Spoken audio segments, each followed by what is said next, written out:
will it take? Somebody's asking how long will prejudice blind the visions of men? I come to say to you this afternoon, however difficult the moment, yes, sir, however frustrating the hour, it will not be long, because true Christians will rise again. Yes, sir. How long? Not long. Yes, sir. Because no lie can live forever. Yes, sir. How long? Not long. Because you shall reap what you sow. How long? Not long.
Radio Libertaire, donc l'émission Bulle de rêve en effet, fait un peu partie de la famille Bulle Noire de toute façon, donc voilà, c'est un peu la même chose. On a commencé avec How Long Not Long de Yuri Kranot, j'espère, de Michel Yuri Kranot, c'est parce que je voulais parler de la musique de Yuri Kranot, j'espère que un grand réalisateur israélien qui vit au Danemark aujourd'hui, vous avez, j'espère, reconnu Martin Luther King au tout début, j'espère qu'un jour Yuri Kranot, je posais la question récemment, fera un disque, et c'est vrai qu'il y a certains, ils me disaient, c'était intéressant, ils me disaient qu'il se trouvait plus compositeur que réalisateur, qu'il était réalisateur, mais que c'était sur ça qui l'intéressait. Voilà, j'espère qu'on va avoir ça. Bulle de rêve aujourd'hui, on va vous parler de plein de choses. Bulle de rêve présenté, j'avais dit qu'il fallait que je fasse ça, présenter, proposer, parce que vous savez maintenant, on est une équipe. Wow. Proposé donc par Marie-Pauline Mollaret, Anaïs Gauchot, Ça y est, Antoine Biber, Nicolas Thys et Pascal Leduf. Et aujourd'hui, dans le studio, il y a Anaïs. Bonjour Anaïs. Bonjour. Bonjour Antoine. Bonjour. Et bonjour Nicolas. Bonjour. Antoine, je vais te laisser présenter les invités. On a 3 invités. On a déjà parlé de ce film en juillet. On en a parlé en octobre. Et donc, on s'est dit, tiens, pourquoi pas jamais 203. Cette fois-ci, on va pas faire mentir. On va avoir quasiment, là, vraiment des gens de l'équipe du film. Donc, je te laisse parler un petit peu des 3 invités très rapidement qu'on a autour de la table. Donc on a la réalisatrice du film, le film c'est L'heure de l'ours, Agnès Patron. On a Johanna Krawczyk qui est co-auteur du film et Pierre Oberkampf qui est le compositeur. Parfait, merci. Avec eux, on va parler avec eux et avec elle, auteur, autrice. Attention, reprends-toi, co-autrice. Donc, du film, on va parler de ça, on va parler un petit peu du parcours d'Agnès avant, et on va parler ensuite d'écriture dans l'animation, quelque chose d'assez fascinant et assez passionnant. L'écriture, on parlera d'écriture avec des images, écrire avec des mots, et bien sûr, l'écriture en musique. On a commencé avec All Long Not Long, et on va continuer par une petite intro. Alors oui, pour débuter cette émission, j'avais plein d'accroches. Alors je commence un peu à comprendre comment le capitalisme fonctionne. C'était pas mal, j'aimais bien ça là. À Roland Barthes, expliquant pourquoi il se sentait étranger aux images et pas au texte, et même de sa méfiance vis-à-vis du cinéma. Mais je n'étais pas tout à fait d'accord, même pas du tout avec lui. Et donc il aurait fallu faire l'émission pour combattre Barthes complète. J'aurais pas pu jeter en 5 minutes, ce n'était pas intéressant. Donc j'ai abandonné ça. J'avais des accroches à l'ironie tellement mordante que bon nombre d'auditeurs et d'auditrices auraient dû se précipiter chez le médecin, les ondes ne pouvant les protéger devant mes crocs acérés. Des accroches qui se souviennent, d'autres qui prédisent le futur. Un début d'émission en fanfare de mots, en avalanche de commentaires, certes édifiants, mais toujours réjouissants, bien sûr. Et puis cette semaine, j'ai eu la grande chance d'animer une rencontre avec Ryori Kaza au Forum des Images, jeune réalisateur japonais qui s'est fait remarquer avec son film Datum Point. Il est venu nous présenter le film qui tourne actuellement en France, Émergence. C'est un film adapté d'un texte d'Henri Michaud. Dans cette rencontre, il fait aussi question de Jorge Luis Borges, Roland Barthes, Oscar Wilde. Il fut question de matière, de sens, de politique. Il fut question de la place de l'artiste dans le reste du monde, dans notre monde. Un discours passionnant accompagné d'images fascinantes. Mais vraiment peu de monde pour l'écouter, si peu de monde. Et ce matin, après une nuit d'insomnie, entre mes voisins faisant un bruit absolument incroyable et un plat souvent trop lourd pour être digéré à temps, après cette nuit donc de quasi-insomnie, j'ai eu l'idée de regarder les chiffres du box-office. Oui, j'ai des réveils très école de commerce des fois. Donc les chiffres, et oui, là pas de surprise. J'ai perdu mon corps, marche un peu, même plutôt pas trop mal pour un premier long. 70 068 spectatrices-spectateurs pour lors de sa première semaine. Pour 54 404 ours, ceux de Matoti, la d'Agnès Patron, et 95 918 hirondelles, ceux... même si on devrait plutôt citer la réalisatrice, ceux de Zabou, puisque si le film fait aussi énorme, on va dire, en tout cas dans cette première semaine, c'est évidemment grâce à au côté médiatisé du film. Alors, j'ai perdu mon corps, devrait pouvoir finir sa carrière, on va dire, aux alentours de 250 000 entrées. C'est bien, et à la fois évidemment décevant pour un film auréolé de tant de prix, de tant de bravos critiques. Si les chiffres sont bons, ils ne le sont pas assez pour un film, pour un long métrage qui a coûté 4 millions d'euros. Alors j'ai une question, public de l'animation, où es-tu ? La salle de Ryori Kaza était intéressante, composée de gens très divers, Sébastien Lodenbach, Odile Perrin des Gobelins, Delphine Burrus, réalisatrice, Georges Sifianos, théoricien de l'animation, et même 1 ou 2 étudiantes perdues. Bravo à l'étudiant de Sainte-Geneviève d'être venu, et à Iris du DMA de l'ESSAD d'avoir fait l'aller-retour de Lille jusqu'à Paris, juste pour voir cette rencontre. Un public qui était capable d'apprécier aussi bien l'expérimental, le figuratif, l'animation et le cinéma. Alors je me posais une question. Je pourrais la poser aux gens qui sont autour de la table. Pourquoi on continue à faire de l'animation d'auteurs, d'autrices, puisque ça n'intéresse pas grand monde ? À part dans l'entre-soi des festivals. Alors où les budgets des courts-métrages continuent à augmenter, au moment où de plus en plus de gens, d'étudiants, d'étudiantes veulent se lancer dans le cours. Ah oui, je vous entends, hein. Si on devait faire que des choses qui marchent, on serait dans une société un peu ennuyante, bien évidemment, et assez terrible. Et vous savez que je suis d'accord. Mais faites attention, car petit à petit, comme dans tout le reste, on va avoir des stars du cours qui vont récupérer toutes les subventions, être sélectionnés dans tous les festivals. C'est d'ailleurs déjà un peu ce qui se passe.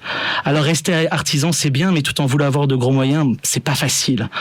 Ou alors il est temps enfin de faire la révolution. Et déjà en faisant peut-être des films qui ont du sens, denrée qui est quand même pas si courante dans la cuisine du cinéma d'animation d'aujourd'hui. Puisque vous, gens de l'animation, n'allez pas voir les films d'animation, car je pense qu'il y a quand même plus de 60 à 70 personnes, jauge approximative de la séance d'Oriori Casa, qui travaillent dans l'animation à Paris. Alors si les spectateurs spectatrices du cinéma ne vont pas plus voir vos films, est-ce que ça veut dire que ceux-ci ne sont pas très intéressants ? Et vos films, souvent, ne sont-ils pas faits uniquement pour les gens de l'animation ? Mais comme on l'a vu juste avant, vous n'avez pas de chance puisque ceux-ci ne vont pas, comme vous, voir ces films d'animation. Alors, peut-être qu'il faut continuer à faire des séries et des longs pour les enfants, parce que ça en est bon. Et si Hollywood, et si le capitalisme, après avoir tué le cinéma d'auteur, le cinéma indépendant, allait aussi tuer le cinéma d'animation d'auteur-d'autrice, avec la complicité des studios, des écoles et des professionnels de la profession de l'animation. Je vous laisse réfléchir à ça et on va écouter les deux morceaux numéro 2, Nils Frahm, et Antoine nous dira pourquoi c'est le disque du mois. À tout de suite. On vient d'écouter The Dane et Artificially Intelligent du disque All Encore de Nils Frahm, compositeur de musique électronique et pianiste allemand signé sur le label Erased Tapes. Et le long de longues nappes sonores, Nils Frahm nous enferme dans un doux cocon, alternant piano et composition électronique, en gardant ses motifs sonores entêtants et confortables dans lesquels on se sent bien. Son précédent album, All Melodies, est certainement l'album que j'ai le plus écouté de ma vie. Il m'accompagne parfois sur des journées entières de travail en boucle. Il est le confort, le connu et en même temps possède une énergie qui invite à sortir de la torpeur. Ce nouvel album devrait bientôt rejoindre son précédent en nombre d'écoutes sur mon baladeur. Nils Frahm y fait de nouvelles expériences, comme à chaque album, se fabriquant des machines à son, de nouveaux synthétiseurs, privilégiant toujours l'analogique, le tangible. En témoigne le soin particulier accordé à la prise de son qui donne à entendre le mécanisme du piano. Merci beaucoup pour cette découverte, j'espère pour une grande partie d'entre vous. Antoine, merci. On va commencer donc, ça y est, avec Agnès Patron. Bonjour Agnès. Bonjour. Merci d'être présent. Présente-eux. Merci, tiens, dis un truc. Présente-eux, en effet. Tu verras quand tu présenteras. C'est pas facile. Présente-eux. Donc voilà. Et donc, reprenons notre sérieux. Et donc, tu te rappelles, toi, tu te souviens, c'est une question un peu bateau, mais c'est toujours intéressant, les prémices de l'animation. Chez toi, pas les prémices de j'aime l'animation, mais tiens, je peux peut-être, pourquoi pas, en faire un métier, faire des études, et ce genre de choses. Ouais, je me rappelle assez bien. C'est à l'ENSAD. Je sais pas si tu l'as fait aussi, mais en première année, on va visiter un peu les différents secteurs, et on a une semaine d'anime. À l'époque, il y avait Sébastien Lodenbach et Florence Mireille qui nous faisaient faire un petit exercice sur le fameux rouleau de papier et caisse. Et il fallait juste faire, je crois que c'était 10 secondes d'anime sur ce petit rouleau où on n'avait pas... fallait gommer, refaire les images suivantes, il n'y avait pas de transparence, il n'y avait rien. Et je sais pas, c'est là, il y a eu une révélation. Un déclic. Ouais. Anaïs fait toujours.Anaïs, donc gaucho, qui est aussi de l'équipe, qui est en troisième année, non, c'est fini. Ça a dû être retiré ce workshop. Bon, pas de chance. Est-ce que, là tu parles c'était quoi cet exercice? T'avais pris quoi, de l'encre de Chine? T'avais travaillé sur quoi? Moi j'avais travaillé au crayon. Ouais, j'avais travaillé au crayon. C'était une bonne femme qui se maquillait et qui en fait commençait à gratter une tache de maquillage sur une joue et elle se gommait entièrement le visage. Et en fait c'est ça où j'ai un espèce de joie de faire ça, de ne serait-ce que triturer cette mini matière parce que le rouleau de papier caisse il est quand même petit. Et je sais pas, enfin du coup dans le choix après des sections à la fin de la première année de l'ENSAD, ça a pas fait un pli cette animation. Voilà, et j'ai retrouvé ce plaisir à chaque fois de la matière, d'échapper aux lois, je sais pas, de la vie réelle, quoi. Mais grâce à ça. C'est la matière et puis le mouvement de cette matière qui va dans les sens toujours un peu surprenants, c'est ça, parce que c'est ce qu'on a. C'est dans La valse du pendu, qui est l'un des premiers films sur lequel on t'a un peu connu, en tout cas voilà, un peu à l'extérieur, on va dire, de l'ENSAD. Il y a ce jeu-là déjà de se laisser un peu transporter. Ouais. Oui, carrément. Et puis pour la valse du pendu comme pour la veuve Caillou, c'était de l'encre de gravure sur verre, animée sous appareil photo. Et dans la valse du pendu, il n'y avait pas encore Dragon comme logiciel, donc un logiciel qui permet d'animer en regardant ces images. Donc c'était vraiment tout à l'aveugle. Et après coup, moi je milite un peu pour ça aussi, dès que je peux. C'est-à-dire pour la valse du pendu, il y avait vraiment cette découverte juste du plaisir de triturer la matière. Alors d'essayer d'arriver à faire un mouvement parce qu'il y a quand même une espèce d'histoire qu'à raconter, mais au-delà de ça, de la matière qui nous surprend, qui fait des accidents, qui nous emmène en fait à un endroit qu'on n'avait pas prévu, ça sèche, le lendemain faut gratter. Enfin voilà, il y a tout ce plaisir-là qui me paraît pas faisable autrement que par ça. Mais l'animation et donc cette matière, est-ce que c'est une porte vers d'autres univers encore plus évidents que la prise de vue continue? C'est quelque chose dont tu parles dans l'heure de l'ours par rapport à ton fils, si je dis pas de bêtises. T'avais l'impression quand il avait ces crises comme ça qui s'en allaient. On a un peu la même chose en reparlant dans la veuve Caillou. On a l'impression qu'il y a un autre univers. Et là, évidemment, dans la valse du pendu où il s'échappe de son corps comme pour une dernière valse. Ouais, c'est vrai, il y a une échappée du monde, du monde réel, on va dire, et c'est pour ça que moi j'ai un peu plus de mal.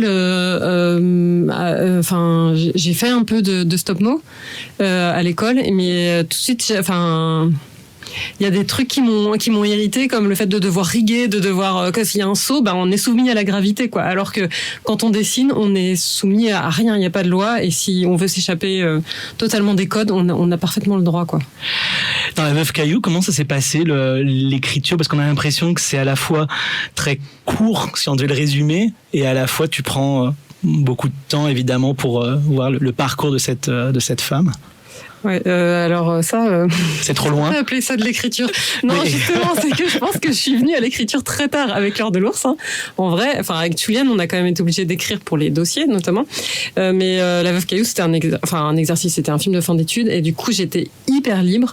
Et en fait, je n'ai pas vraiment écrit, pas vraiment storyboardé. Et à la fin, ils meurent tous parce qu'en fait, j'en pouvais plus. Voilà. Donc, en vrai, ça a l'air hyper gratuit. Bon, ça fait sens parce que, en fait, c'était au les films de fin d'études, c'est très proche de l'état dans lequel on est nous. À ce moment-là, c'est très personnel. Donc, en gros, à la fin, c'est blackout, quoi. Genre, on était au milieu du mois de juin, il faisait une canicule d'enfer et j'en finissais plus de ce film et le diplôme était dans 10 jours, quoi. Et du coup, je suis rentrée hyper déprimée après une discussion avec mes profs qui me suivaient et je les ai tous tués.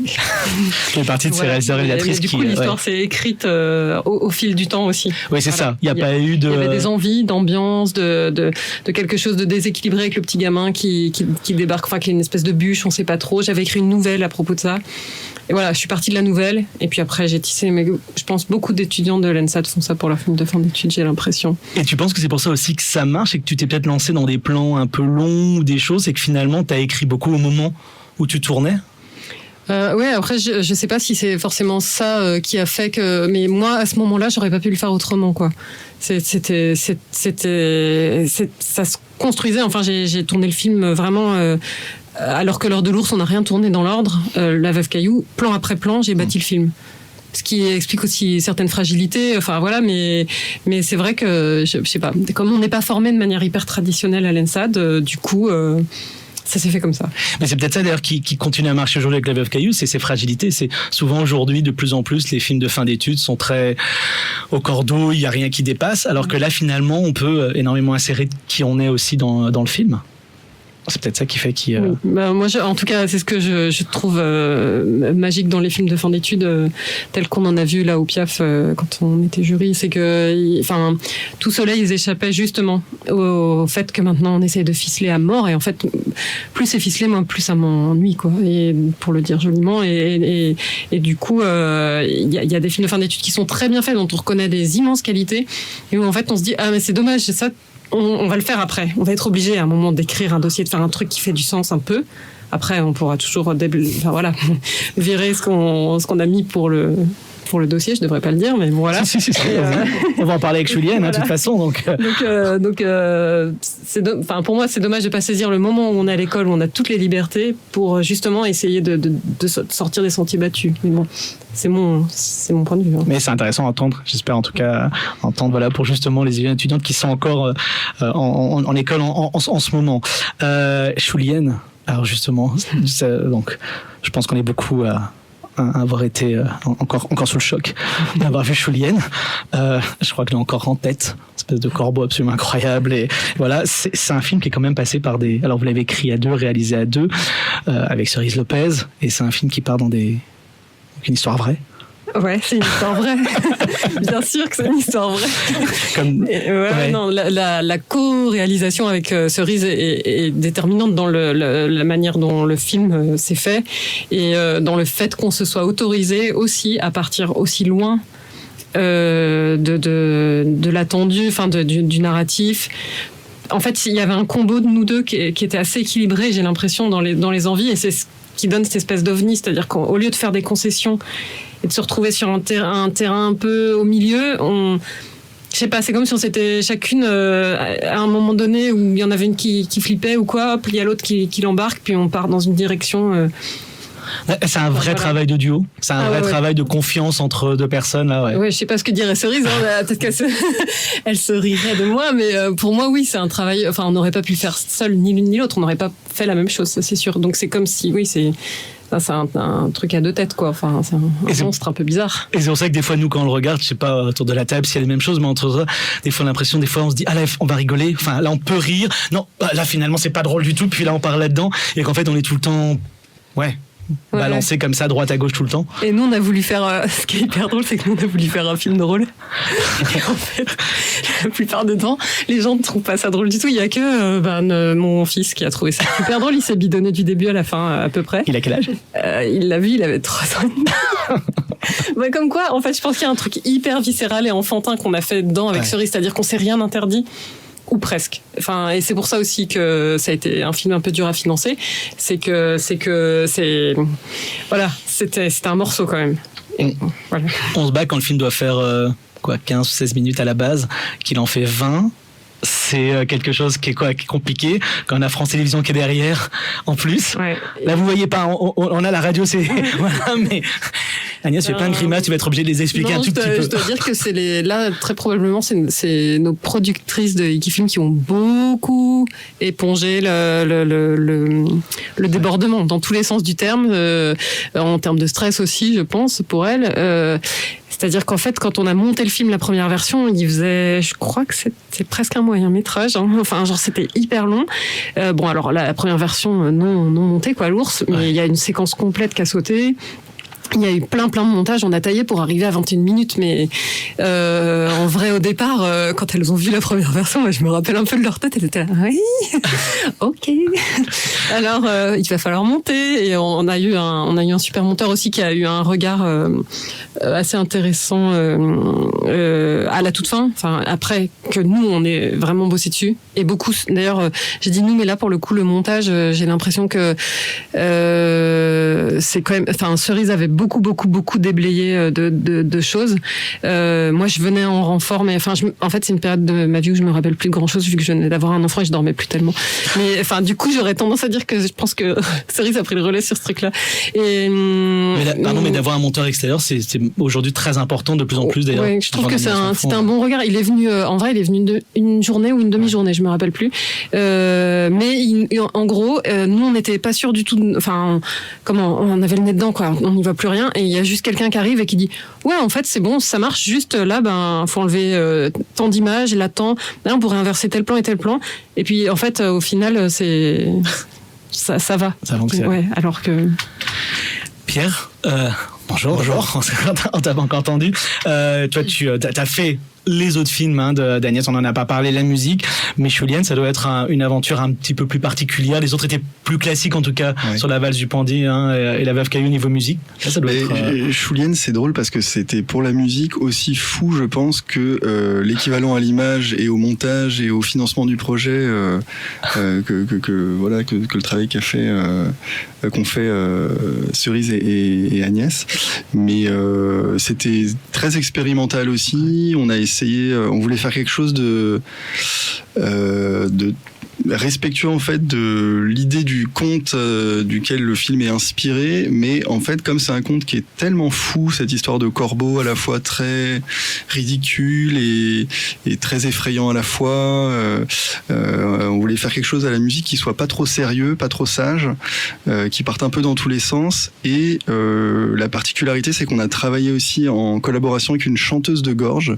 Donc qu'est-ce que c'est que le chant de gorge? C'est un chant un peu particulier où en gros la chanteuse peut faire des sons en continu en respirant en même temps. Ça donne des choses assez intéressantes et intrigantes, et donc on a beaucoup utilisé ça pour tout le passage du film qui une espèce de cauchemar un peu effrayant, et on n'a pas hésité à mélanger aussi des univers qui se rencontrent jamais. Moi c'est ça qui m'a beaucoup plu dans le projet, c'est-à-dire on a eu la chance de faire une résidence d'une semaine à la Chaise-Dieu pour enregistrer cette musique, et il y avait à la fois des musiciens classiques qui n'avaient jamais improvisé une note de leur vie, et de l'autre côté des gens qui sont plutôt habitués à l'improvisation et aux projets un peu fous. Je m'inclus plutôt dans cette deuxième catégorie, mais sans jugement de valeur. Mais ce qui était très drôle, c'est de rassembler ces deux mondes-là et d'en faire un joyeux chaudron magique un peu expérimental, et qui j'espère colle bien avec le film en tout cas. Je pense que oui, la musique en tout cas, et le son, c'est toi qui as fait le sound design ou non? C'était sur Julienne? Le son, on était beaucoup, c'est pas moi qui ai fait le montage son. Ce que je veux dire, c'est qu'on a beaucoup fait de sound design musical aussi. C'est-à-dire que moi, c'est ce que j'adore en animation et qu'on fait rarement ailleurs, c'est cette espèce de moment où on ne sait plus très bien quand le son vient des instruments, du montage son, de sons enregistrés ailleurs, mais que ça forme un tout très cohérent, et qu'on ne se pose pas la question finalement. On en reparlera dans la partie plus sur l'écriture. Agnès, oui. Ouais, juste, il y avait une personne extrêmement précieuse à la Chaise-Dieu, comme au bruitage aussi du film qui a été fait en studio. C'était Agathe Courtin, qui est une oreille incroyable, une bruiteuse de génie, et qu'on a emmené, qui est venue nous rejoindre à la Chaise-Dieu. Voilà. Et du coup, toutes les textures, il y a des choses qui sont travaillées en bruitage et des choses qui sont travaillées à la Chaise-Dieu, avec aussi un super studio et un mixeur son. Oui, et elle a chanté aussi avec Cerise. Okay. Voilà. Et qui travaille déjà à l'ENSAD en fait, oui, qui a déjà travaillé, je sais pas si elle travaille toujours, malheureusement non. Ouais. Ça c'est dommage parce que regret, ouais. Elle a porté énormément. Elle était fantastique. Quelqu'un je sais pas, elle continue ou je veux pas faire de fausses annonces, mais pour l'heure de l'ours, je lui avais demandé, et Jonas pour Riviera aussi, je crois. Là, elle bossait plus, elle faisait plus de bruitage à ce moment-là. D'accord. Mais c'était, c'est dommage parce qu'en effet, c'est important de travailler. Alors, je veux dire, puisque vous travaillez beaucoup ensemble, c'est important de travailler avec des gens qu'on connaît. Dans une interview, tu dis, j'aime bien travailler avec les mêmes personnes parce que finalement, on commence à se connaître et puis on sait ce que la personne veut. Et donc, toi, par exemple, travailler avec les réalisateurs, les réalisatrices, et puis toi, Agnès, de travailler avec une équipe. On va parler évidemment avec Johanna, qui était déjà, en tout cas, en remerciement sur Julienne.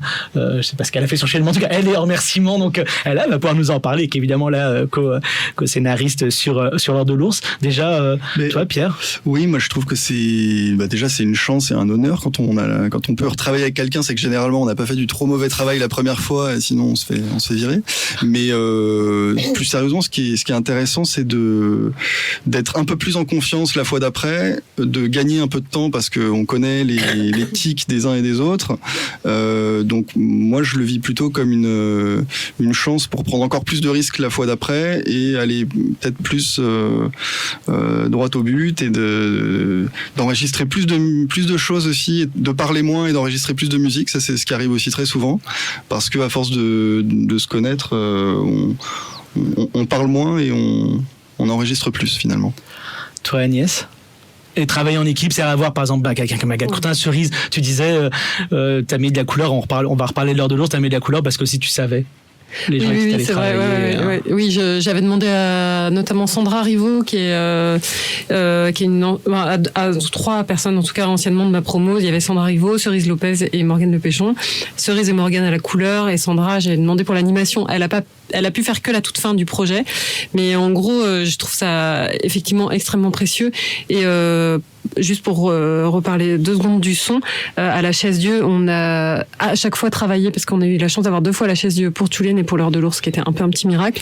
Et on a travaillé les 2 fois avec un ingénieur du son qui est incroyable, qui s'appelle Mathias Chaumet, et qui avait mixé Tchoulienne. Donc autant dire que ça a été du sport pour lui, et il avait fait ça magnifiquement bien. Et là, il a pas pu mixer l'heure de l'ours, mais il a par contre mixé toute la musique du film. Et et à chaque fois, enfin, c'est vrai que c'est un plaisir de retrouver des gens en qui on a une confiance, mais enfin quasiment, en tout cas pour des parties du film qu'on ne va pas forcément maîtriser, par exemple le son, de se dire c'est bon, je peux m'asseoir et juste apprécier, quoi. Voilà.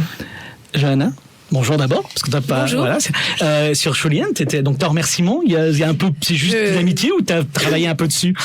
Non, c'était. Pardon, je suis en train de perdre ma voix. Je suis pas intervenue à proprement parler sur Tchoulienne. On avait échangé avec Agnès sur, je crois, un dossier d'ailleurs à l'époque.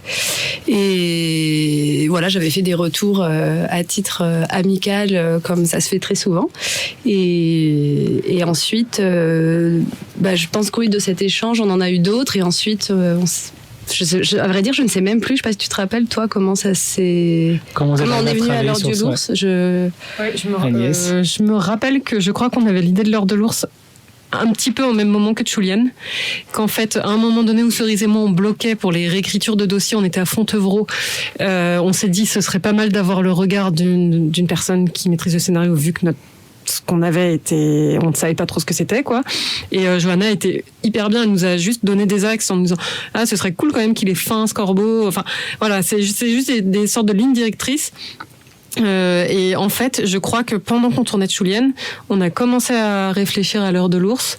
Et moi, j'avais un peu envie, après 2-3 films où j'avais pas tellement utilisé le scénario comme un outil un peu carré pour me poser dessus et permettre aussi à l'animation de se déployer, mais d'une autre manière, de travailler en binôme avec quelqu'un qui maîtrise cette partie-là. Alors Tchoulienne, malheureusement, enfin pas malheureusement, parce qu'il est pas en ligne. Tchoulienne, il faut absolument le voir sur grand écran. Il est en ligne. Il est sur Vimeo, je crois, maintenant. Ah bon? Oui, les filles de Iki Film, nos productrices l'ont mis en ligne. J'ai regardé le site d'Iki, j'ai pas trouvé le Vimeo, donc peut-être que toi tu l'as vu. Faut le taper sur direct le. Antoine fait oui, il est sur le Vimeo d'Iki. Bon, alors si possible, regardez-le quand même sur un grand écran, ou en tout cas tout truc fermé. C'est bien de pas être interrompu. C'est 21 minutes, ça fait pas trop. On se pas trop. Antoine, l'heure de l'ours, c'est toujours sur Arte. Oui. Si vous voulez le voir. Vous trouvez d'ailleurs, puisqu'on va avoir aussi une émission, une interview de Marion Lacour.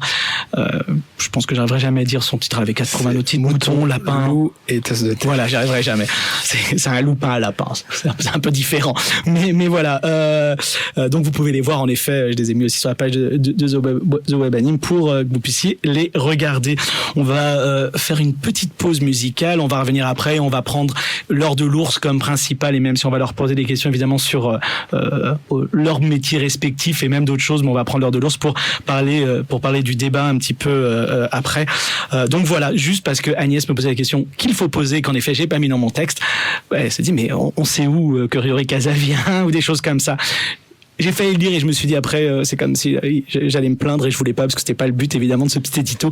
Mais évidemment, il y a des émissions comme Bulle de Rêve où on en avait parlé, The Web Anime le met, mais j'espère que, alors j'ai pas regardé Katsuka, mais c'est vrai, peut-être que le site de l'AFCA, je sais que le site AFCA, donc oui, je sais que c'est pas facile, mais je pense qu'il y a quand même quelques sites, quelques endroits où on peut regarder. En plus, quand je dis je fais de la pub pour The Web Anime, je fais pas de pub, je gagne pas d'argent sur le site, donc c'est pas pour m'enrichir les poches que je dis ça, mais je pense que oui, c'est compliqué. Il y a une newsletter du Forum des Images, par exemple, qui est spécial anime. Vous pouvez vous abonner à la newsletter spécial anime, par exemple, du Forum des Images, etc.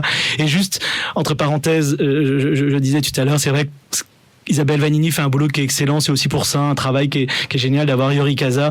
En janvier, il y aura Boris Labbé. En février, je peux pas vous dire, mais elle attend peut-être un autre grand réalisateur. En mars, elle travaille sur, elle nous disait hier qu'elle essaie de faire quelque chose sur l'animation albanaise, par exemple.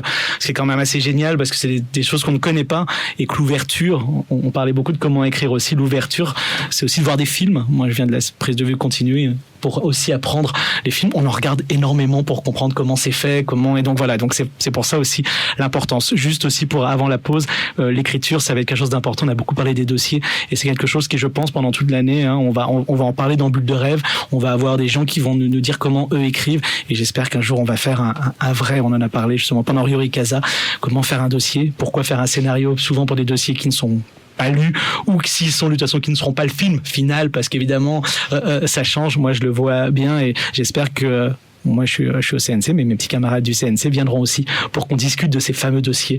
Voilà, la pause musicale qui suit, on la doit, mais vous allez voir, ce n'est pas pour me déplaire, on la doit à Antoine. Tu peux juste nous en parler un tout petit peu avant qu'on entende et avant que les auditeurs, auditrices sachent que ça va un peu pulser. Oui, ça va un peu pulser. C'est un groupe de noise qui s'appelle Lightning Bolt. Le morceau s'appelle Blow to the Head et surtout le clip du morceau a été réalisé par Caleb Wood, un animateur qui est réalisateur de nombreux courts, expériences, parfois des toutes petites choses très très courtes et qui tient vraiment qui se pose des questions sur l'image pour moi et qui essaye de renouveler un petit peu son vocabulaire graphique, de mise en scène, qui se pose beaucoup de questions autour de l'image dans ses films. Et juste pour préciser, Caleb Wood, il fait peut-être, et c'est ça qui est fascinant, c'est pour ça que peut-être que ce qui vient le plus étonnant vient maintenant des États-Unis, en tout cas de l'indépendant américain et de l'indépendant japonais, c'est qu'ils n'ont pas d'argent,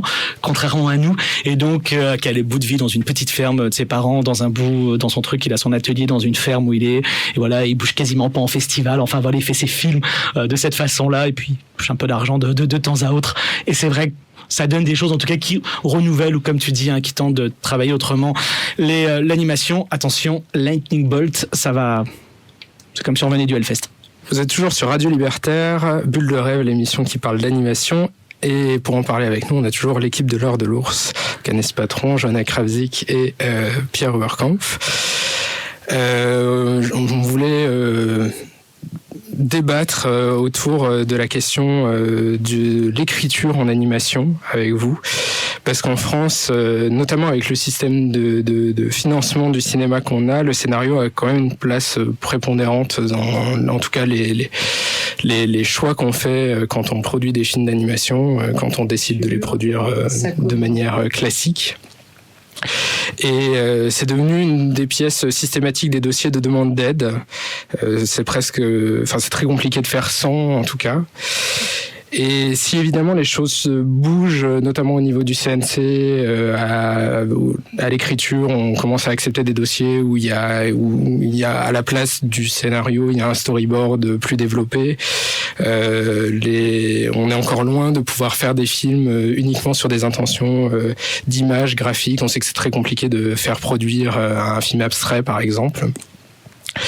Et voilà, pour faire bouger les choses, pour nous, il nous semblait important de parler, de montrer des exemples de films qui n'étaient pas forcément faits avec un scénario classique, type scène 1, intérieur jour. Et donc pour commencer ça, Antoine, avant que tu nous annonces qu'on va entendre, c'est important évidemment que les gens ne confondent pas. Scénario ne veut pas dire forcément qu'on n'aime pas ou qu'on pense que voilà, c'est pas l'anti-narration, c'est pas ça, bien évidemment, c'est juste comment présenter un film qui peut avoir une narration très forte, mais souvent, et moi j'en interviens beaucoup, les gens de l'animation, s'ils sont lancés et s'ils dessinent quasiment tout le temps, là il y en a qu'une autour de la table, c'est normal, c'est Anaïs, voilà, et puis comme ça on verra ces belles aquarelles qu'elle fait, on les verra dans la petite vidéo qu'on mettra, mais la plupart du temps, quand ils sont en interview, ils parlent, c'est difficile, des fois ils disent bonjour, je suis content, merci, etc. Ils ont du mal, et souvent ils s'expriment mieux par les images, c'est aussi souvent pour ça qu'ils sont passés par les images. images. Et donc, c'est comment on peut prendre ça en compte et comment prendre finalement. On voyait les images de Yuri Kaza qui étaient assez fascinantes pour ça, et on voyait des images de Georges Schwitzgebel ou des gens comme ça, ou Bastien Duprier dans la plus jeune génération, par exemple. Et on voit bien à quel point des graphiques ou des choses comme ça, finalement, font aussi bien l'affaire. Et donc, c'est ce qu'on va tenter de faire aussi dans plusieurs émissions, c'est de parler de ces différentes choses. Voilà, excuse-moi maintenant. Avec notamment plusieurs auteurs qu'on a essayé d'interviewer. Donc, pour commencer, aujourd'hui, c'est Marion Lacour qui vient de terminer Mouton, loup et tasse de thé, qui a été récompensé récemment du prix Émile Reynaud et que vous pouvez aussi voir sur Arte. Voilà. Et promis, on adore l'ENSAD ici, mais on ne passera pas que des gens de l'ENSAD. Il y a Yuri Kaza, parce que Marion Lacour vient aussi de l'ENSAD. Donc voilà, mais on ne passera pas que ça. Donc avant, tu voulais, on va écouter, c'est la piste 4, et Antoine, il y avait une question avant ou non? C'était bon, on l'écoute comme ça, Donc on écoute la piste 4, c'est de 4 minutes 38. Mon processus d'écriture, ça commence par des prises de notes qui sont autant de l'ordre du texte que de l'image déjà, donc des petits dessins que je mets dans un carnet avec des mots, et du coup à partir de là je vais développer, dans le cadre de Mouton, loup et tasse de thé, une première version du scénario qui donne en gros la structure de base du film. Et assez rapidement, quand j'ai eu notamment tout l'intérieur nuit, toute la première partie du film, là je suis passée sous caméra en parallèle.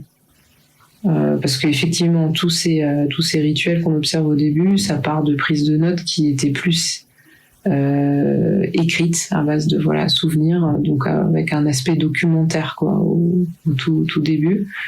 Et après, ils se sont vraiment détaillés en fait directement au banc titre, parce que j'avais besoin de comprendre le rythme de mes personnages.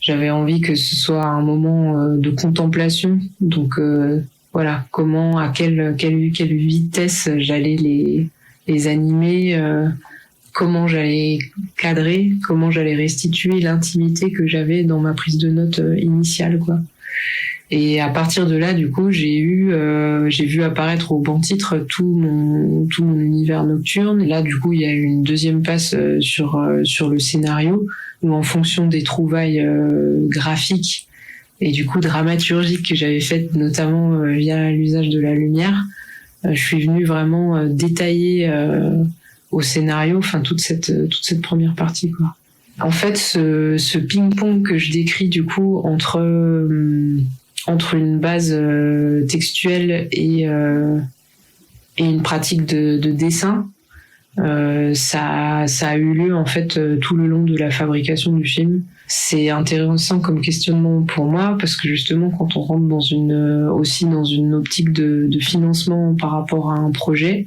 on part du principe que faut qu'on ait un scénario abouti et qui tienne la route.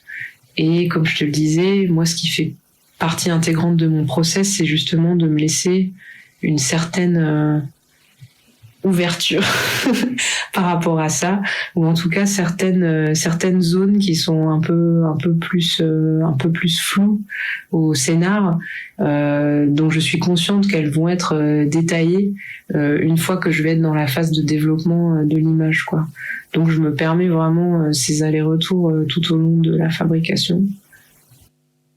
Moi, j'ai pas du tout hésité à venir retailler complètement dans mon animatique, pareil en cours de fabrication, parce que j'étais consciente que j'avais besoin de développer mes textures sur certaines parties du film spécifiquement pour trouver lesquelles j'allais utiliser dans une autre partie du film, notamment sur la toute fin, toute la partie cosmique, Et en fonction des textures que j'ai découvertes dans mes encres de gravure, les possibilités de mouvement et du coup mes possibilités narratives ont gagné en amplitude.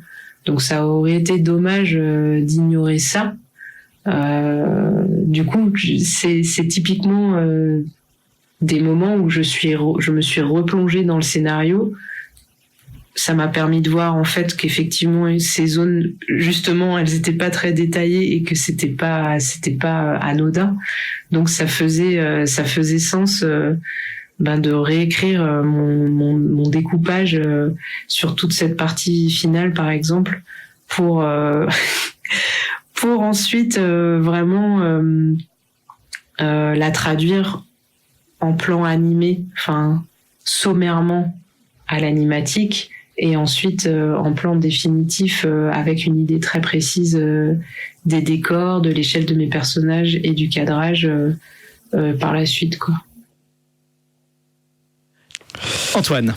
Marion nous parle de son besoin de très vite faire des tests d'animation sur banc-titre et qu'elle fait beaucoup d'allers-retours avec le scénario. Donc, est-ce que sur L'heure de l'ours, toi, c'est quelque chose que tu as fait, de faire des allers-retours entre des choses écrites et des images, ou c'est parti d'où en premier? En tout premier, c'est parti d'images. Que j'ai montré à Johanna, je pense. Et en gros, effectivement, là pour le coup, comme c'est pas un travail seul, Johanna, elle écrivait des versions. Je lui envoyais des images quand j'avais des images en tête. C'était un espèce de ping-pong. Après, moi, je réécrivais aussi des choses pour proposer d'autres versions, etc. Et c'était un peu une espèce de matière étrange, quoi, entre texte et image, et on faisait avec tout ça pour faire avancer, quoi. Ce qu'on peut dire pour récapituler comment ça s'est enclenché, c'est qu'effectivement il y avait des dessins, des envies d'atmosphère, de paysage, de musique aussi, parce qu'on a vraiment dialogué avec Pierre et Agnès tout en amont du projet. Et ensuite, il y avait aussi une thématique qui est quand même ressortie assez rapidement, qui était donc la révolte d'un enfant. Et on est parti de là. Et ensuite, effectivement, on a fait du ping-pong. Tout le temps, je dirais, évidemment de manière plus intensive au départ, mais finalement jusqu'à la fin. Même avec la musique, tout était en même temps ou pas? Ouais. La musique, c'est vrai qu'on y a pensé très tôt, parce que je crois me souvenir qu'Agnès avait déjà écouté des morceaux pendant un peu les tout débuts de l'idée du film. Et oui, je crois qu'on a fait pas mal de ping-pong, au sens où on se nourrissait les uns les autres de toutes nos idées. Et moi, j'enregistrais de la musique aussi un peu en continu, avant même d'enregistrer des versions finalisées en studio, mais c'était un peu de la recherche continue, en fait. Et la partition était claire dans le sens où on savait que le film serait sans dialogue, donc où la musique aurait évidemment serait une autre ligne dramaturgique qu'il fallait intégrer en fait au scénario. L'ours. Au départ, il y avait cette volonté d'instruments à cordes qui était très forte, je me souviens. Et donc en tout cas moi c'était dans mon esprit au moment de l'écriture, et effectivement ensuite. Comment, quand on fait un ping-pong comme ça, on garde un fil dans le film, et quand on se dit on le perd pas, c'est ça, c'est se dire c'est la révolte d'un enfant, et à chaque fois dès qu'il y a quelqu'un qui donne une idée, on dit est-ce que ça correspond bien à ce qu'on a envie de dire, c'est ça? Je dirais que c'était un peu ma casquette, ça. J'étais un peu le censeur. À chaque fois, justement, j'essayais de ramener à quelque chose pour qu'on perde pas le fil et que l'univers d'Agnès puisse se déployer, et que ça puisse continuer aussi de faire du sens, pour le futur spectateur. Donc, on a un peu fonctionné comme ça, et c'était super. Ça fait du bien, Agnès, d'avoir quelqu'un, justement, parce que c'est vrai qu'en anime, je le disais tout à l'heure, un peu provocateur, mais des fois on fait ce plan il me plaît bien, et puis des fois ça n'a pas forcément de sens dans le film, mais la technique finalement, et elle est importante en animation bien sûr, prend le pas. Ça fait du bien d'avoir quelqu'un qui peut mettre le là, ou se dire tiens, là c'est ouais carrément. Et puis là où Johanna elle était super bien, c'est que les plans qui me faisaient du bien, quand elle voyait que ça me faisait vraiment du bien, elle s'est brouillée pour que ça rentre. Non, pas à ce point là, mais elle a quand même été hyper à l'écoute de ce que moi j'intuitais, c'est-à-dire que j'étais pas toujours capable de justifier une intention, mais je savais qu'elle allait pour le film, et du coup Johanna elle s'en emparait. Elle essayait d'articuler tout ça. Il faut beaucoup de discussions, Johanna, pour en arriver là. la réalisatrice. De discussion, je sais pas, mais en tout cas, c'était très plaisant pour moi d'essayer de voir avec toutes les sensations d'Agnès, puis aussi justement comment elle s'emparait de cette thématique, comment elle l'habillait au fur et à mesure, parce que finalement, peut-être ce que tu voulais raconter au départ était finalement pas la même chose qu'au bout de 2-3 ans de travail. On a parlé du projet, enfin, je sais même plus quand est-ce qu'on a commencé à en parler, mais du coup, c'était important de suivre aussi son cheminement à elle pour que le film, lui corresponde à l'instant où elle le réalisait. Des fois, les scénaristes aiment bien être aussi, notamment en animation, disent que c'est bien parce qu'on peut être là aussi pendant le tournage. Des fois, quand on fait appel, toi, t'étais là très présente aussi pendant le tournage. Alors non, malheureusement, j'ai pas pu. Enfin, j'étais à distance au téléphone, mais j'ai pas pu être. Non, mais c'est que j'étais pas physiquement présente tout le temps, mais on se parlait. Agnès, t'étais pas d'accord, vas-y. Si, enfin, moi, je l'appelais de temps en temps. C'était pas tout le temps, évidemment. Elle m'a pas accompagnée à Cyclique. Elle vérifiait que tout était suivi à la lettre, mais en fait, on avait quand même pour ce film-là, ce qui n'était pas le cas de tous les précédents, une animatique ou un animatique, je sais jamais comment on dit, vu que j'en ai jamais fait. Et du coup, moi, je travaillais sur cette matière-là, qui m'a beaucoup aidé quand même là pour le coup pour communiquer avec notamment des animateurs ou des stagiaires animateurs qui ne connaissaient pas mon univers, donc c'est quand même un peu dur de leur dire vas-y plonge là-dedans et fais quelque chose. Et du coup, j'ai envoyé ça à Johanna, je pense assez régulièrement. Parce que tout au long du tournage à Cyclique, elle a été modifiée l'animatique. Donc moi j'ai essayé juste c'était pas forcément d'avoir sa validation, mais juste de lui dire est-ce que ça fait toujours sens ou est-ce que je suis en train vraiment de partir. Donc en fait on dit écriture par l'image, parce que c'était un peu ça l'idée, mais il y a toujours l'idée du sens derrière. C'est-à-dire que c'est vraiment fondamental, Johanna. Pour moi ça l'est forcément, c'est-à-dire que le raisonnement il est dramaturgique, donc ça on peut le faire à partir du texte littéraire, comme on peut le faire à partir de l'image, comme on peut le faire à partir du son, et l'idée c'est que tout se raccorde. Donc c'était justement ce qui était très plaisant avec Agnès, c'est de pouvoir avoir ce raisonnement tout au long du processus, puisque en général, lorsque je travaille sur des séries d'animation par exemple, je suis en amont, mais après ça se perd, tout est très calibré au départ, donc c'est plaisant de pouvoir mener ce raisonnement jusqu'au bout, et puis d'être dans un vrai travail collaboratif avec Agnès, c'est-à-dire qu'il y avait certains moments où on se disait il faut qu'on ait cette intention là qui existe, peut-être que ce qu'on a écrit au scénario, c'est pas la meilleure manière de l'exprimer. Vois toi comment, avec ton montage, avec une situation, ce que tu peux trouver pour qu'on ait cette idée-là qui soit exprimée au mieux. Et en fait, de pouvoir faire ce travail-là, c'est absolument génial. Est-ce qu'elle te montrait des images des fois, et tu disais finalement, c'est ça que tu voulais dire réellement, et que d'un seul coup, ça influait sur peut-être ta vision du film à un moment donné. Alors, les images étaient plus fortes presque, les images étaient plus fortes que les mots presque. Je sais pas, je dirais que ma vision du film c'était de servir la vision d'Agnès, c'était vraiment mon rôle sur l'heure de l'ours, donc je te laisse plutôt cette partie-là. Toi Agnès, c'est cette idée puisqu'on parlait d'écrire par l'image, finalement l'animatique, c'est toujours écrire par les images, c'est ça, Oui, en fait, l'animatique, elle était vraiment faite. J'ai essayé je l'ai faite sur fond noir. Je l'ai faite en essayant un peu d'avoir le rendu du film, même si c'était pas aussi abouti que le film, quoi. Mais en fait, il y avait un point de doute, je pense, pour Johanna, mais qui moi n'en était pas un. C'était la fin. C'était, elle avait un petit peu envie, enfin pas envie, mais d'une réconciliation ou de quelque chose qui ait lieu entre la mère et l'enfant. Et moi, je voulais qu'il y ait cette rupture et que ce soit fini. Sauf qu'en fait, il fallait trouver le bon moyen, pas forcément de trouver un terrain d'entente entre nous deux, mais j'ai compris, pour moi, ce que Johanna voulait dire, c'était qu'il y ait, en tout cas, qu'au final, à un moment donné, même s'ils sont pas dans le même plan, il y ait quelque chose ils se réunissent et ensuite l'enfant s'en va, mais qu'il y ait ce dernier regard et ce dernier truc un peu que moi je voulais cruel et que Johanna voulait peut-être un peu plus doux, et du coup ça je l'ai beaucoup envoyé je pense qu'à un moment donné j'ai travaillé toute la fin de l'animatique pendant le tournage à Cyclique d'ailleurs, parce qu'elle était justement sur la musique de Pierre, et que j'avais du mal avec les animatiques, j'avais été jusqu'à un certain point et je voulais me garder un moment d'improvisation parce que sinon je me suis dit ça va être le tournage le plus ennuyeux de la terre pour moi, quoi. Et du coup j'ai eu cette partie-là que j'ai beaucoup travaillé et que j'ai pu envoyer à Johanna. Antoine?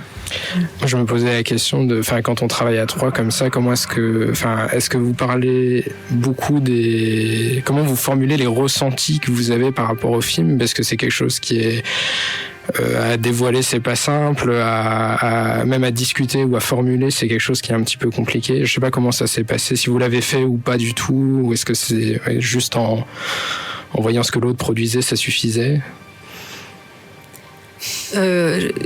Un élément de réponse un peu basique et qu'on on se connaît depuis longtemps. On est amis, donc il y a ça permet de gagner du temps. Je rebondis sur ce que disait Pierre tout à l'heure. Quand on retravaille avec les mêmes personnes, nous on n'avait pas déjà travaillé ensemble, mais on avait un vécu un petit peu partagé. Donc c'est sûr que ça facilite certaines discussions. Mais par exemple, juste, est-ce que des mots, ce que tu dis encore une fois en interview, dire, voilà, moi, on me rappelait mon fils qui reprenait ses colères, par exemple, ça, parce que ce qui est intéressant, évidemment, avec L'heure de l'ours, comme on peut avoir avec Julienne, c'est qu'on a chacun, on peut avoir une interprétation qui est très personnelle du film, qu'on situe d'ailleurs des 3 côtés finalement qu'on pourrait avoir, c'est assez complexe. Donc est-ce que vous des fois vous dites voilà, par exemple, je sais pas, Pierre et Johanna, vous dites à Agnès, moi c'est ça que je vois dans ton film, et qu'Agnès dit moi c'était plutôt ça que je voulais dire. Est-ce que vous avez ce genre de discussion? Moi, ce que je trouvais vraiment intéressant, c'est que Johanna et Agnès, en fait, étaient très complémentaires parce que moi, avec la musique et le son, en un sens, j'étais très attaché à ce que le film soit très immersif et à ce qu'il y ait une vraie part de mystère dans le film, une vraie part d'expérimentation, qu'on soit un peu déstabilisé à plusieurs moments du film.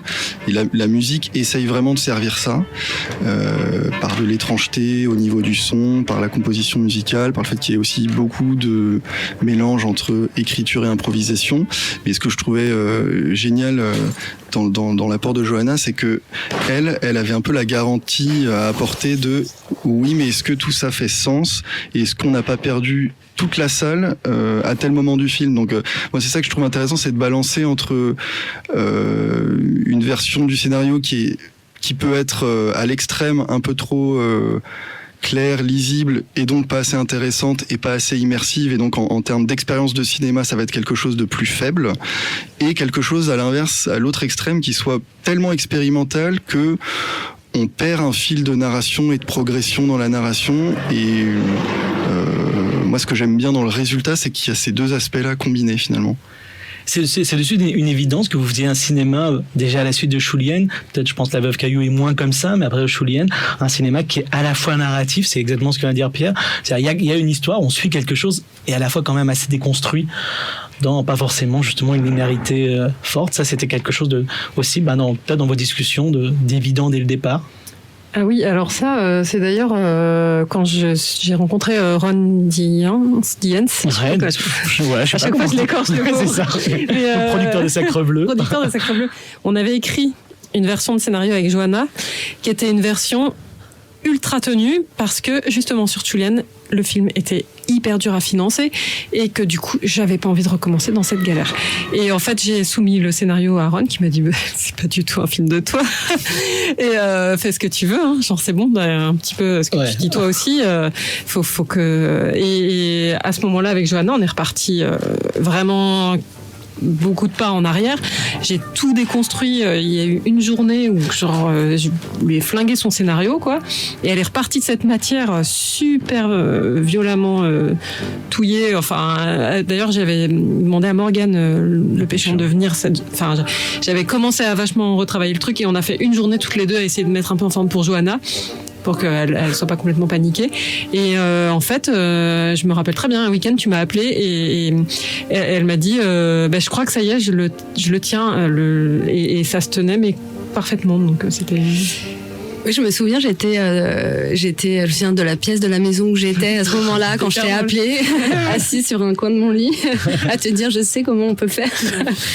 Et en fait, on peut tout à fait expliquer de manière très rationnelle le parti pris d'insérer ces flashs dans le film qui peuvent s'interpréter comme un drame plus universel qui se jouerait en même temps que le drame plus intime de l'enfant qu'on suit. Et en fait, ce simple fait d'avoir inséré dans une histoire qui était très linéaire des flashs qui permettaient de l'expérimentation, apporter d'un seul coup autre chose au film, effectivement, ça a changé beaucoup. Et c'est effectivement grâce à Ron, il sera très content qu'on le dise. Antoine, on va écouter la deuxième partie de l'interview, merci beaucoup, de Marion Lacour, donc qui doit être, alors attends, parce que c'est pas tout à fait la même chose, je sais pas si tu as vu Nicolas, c'est le 6, c'est pas le 5, le 5 ça sera la musique pour tout à l'heure, donc 6, Int Marion Lacour, part 2. Top. Que je donne.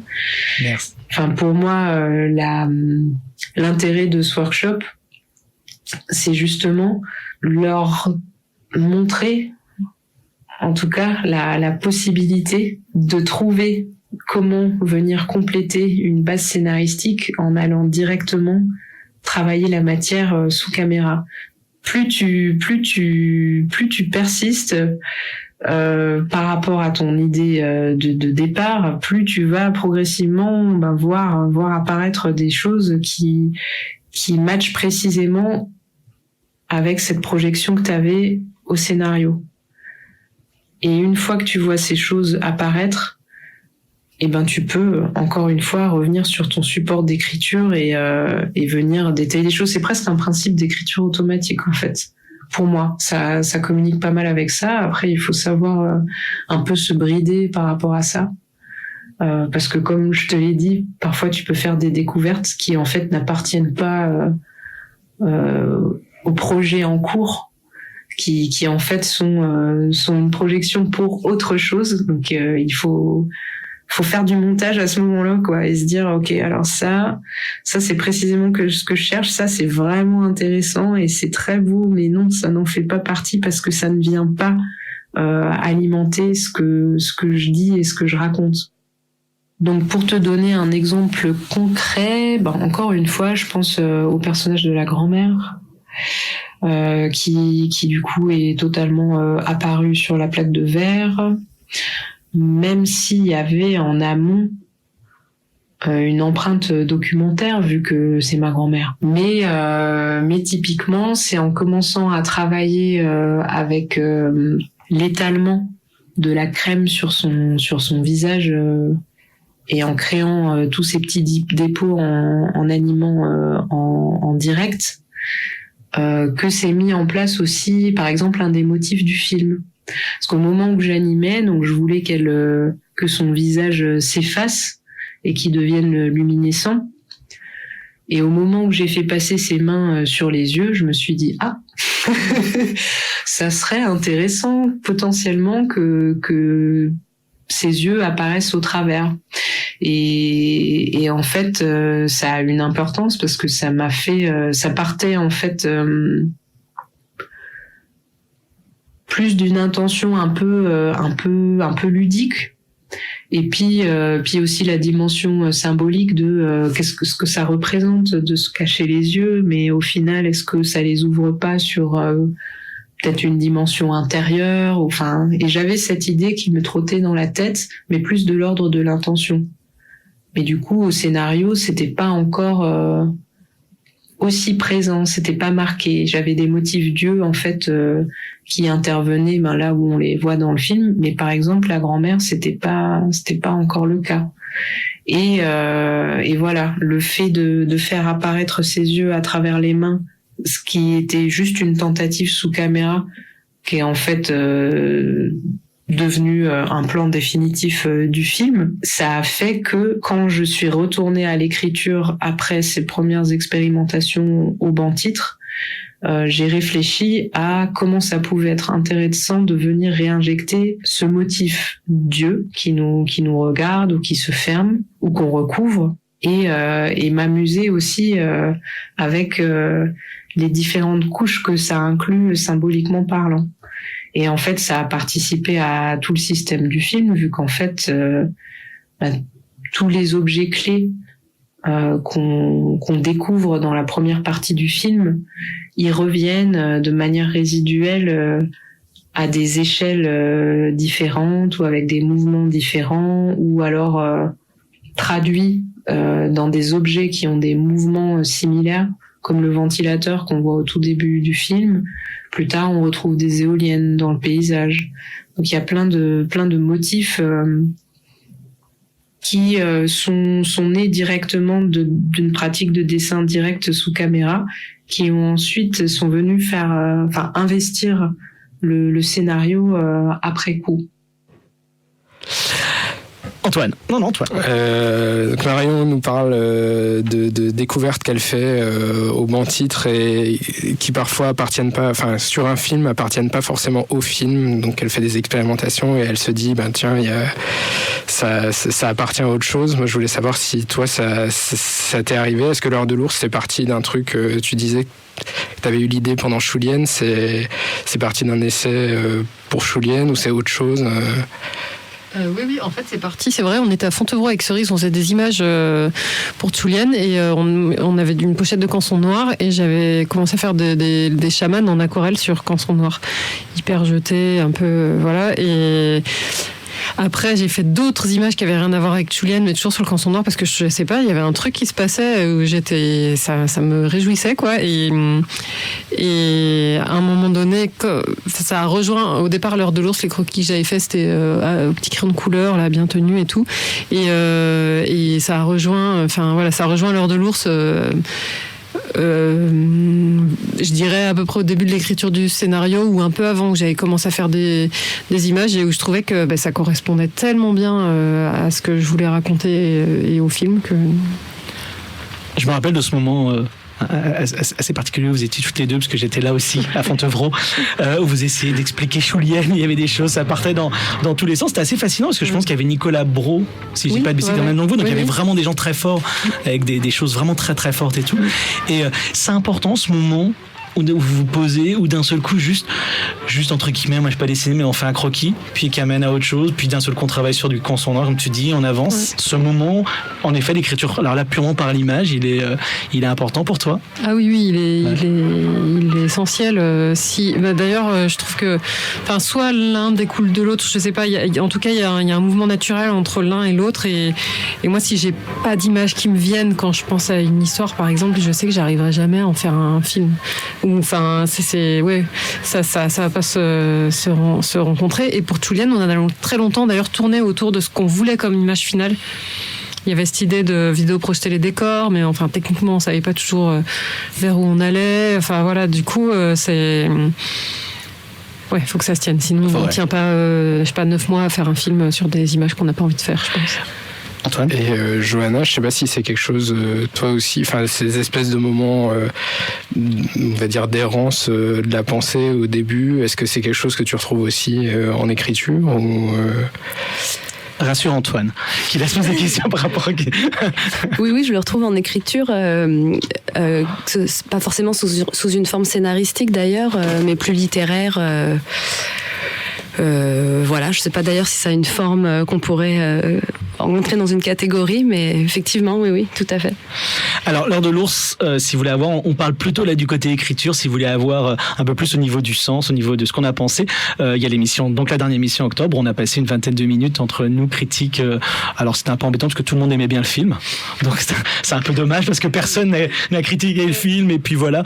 Donc, on va pas repartir sur ça, mais c'est vrai que moi, je crois que ce qui m'a marqué, et je pense qu'on va en reparler après quand on va parler un peu plus scénaristiquement, mais aussi au niveau de la musique, c'est en effet quand tu parlais d'immersion et surtout de choses qui sont d'un seul coup, on parle de ressenti et comment un film peut nous toucher dans un ressenti où c'est presque embêtant. Moi, je crois que la deuxième fois que je l'ai vu, mais je l'ai revu sur grand écran à Grenoble, où donc on lui a donné le prix du syndicat de la critique avec Nicolas qui est là, donc il y a que des fans, c'est trop facile.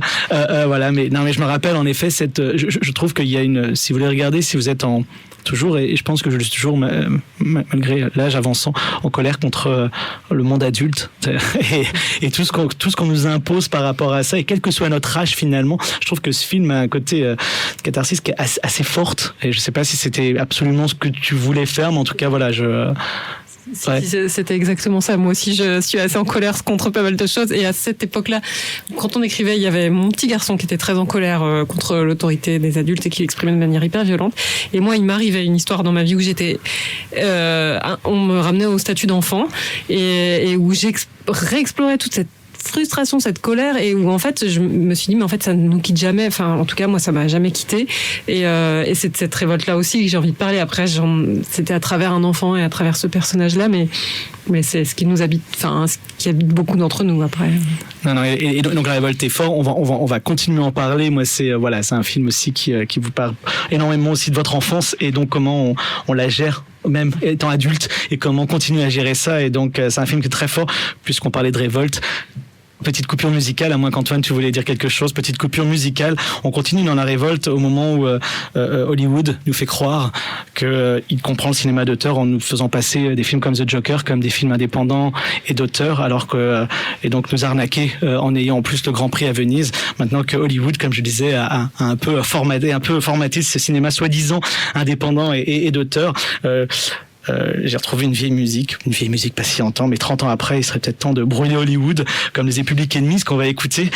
Juste pour une petite chose, j'étais donc il y a pas longtemps dans un pays au nord, en Norvège, avec le créateur d'une célèbre série animée qui s'appelle Rick et Morty. Certains d'entre vous connaissent, qui est une série assez délirante et plutôt réussie. Et je trouvais intéressant, il arrivait à la séance, il faisait une séance et il avait un peu bu, ce qui lui permettait de dire un peu ce qu'il avait envie. Et le présentateur a commencé à lui dire, très bon animateur, lui a dit, mais quand vous êtes parti de votre petite bourgade aux États-Unis, pourquoi Los Angeles plutôt que New York? Et il dit, parce qu'à Los Angeles, on ment. À New York, on peut pas. À New York, c'est les vrais artistes. À Los Angeles, il suffit de dire que vous êtes les meilleurs. Et en fait, l'exécutif qui est en face de vous, il va pas vous laisser partir parce qu'il a qu'une peur, c'est que vous alliez prendre votre série, que vous alliez signer sur l'autre chaîne, et qu'ensuite un jour on lui dise mais il est pas venu chez nous avant lui, et que d'un seul coup il se fasse virer à cause de ça. Et je trouvais ça très beau, cette idée que à Los Angeles et Hollywood, finalement, on est plutôt dans le royaume du mensonge et on fait croire qu'on est les meilleurs, alors qu'en fait évidemment on ne l'est pas. Brûlons Hollywood avec Public Enemy, donc c'est le morceau numéro 5, Nicolas.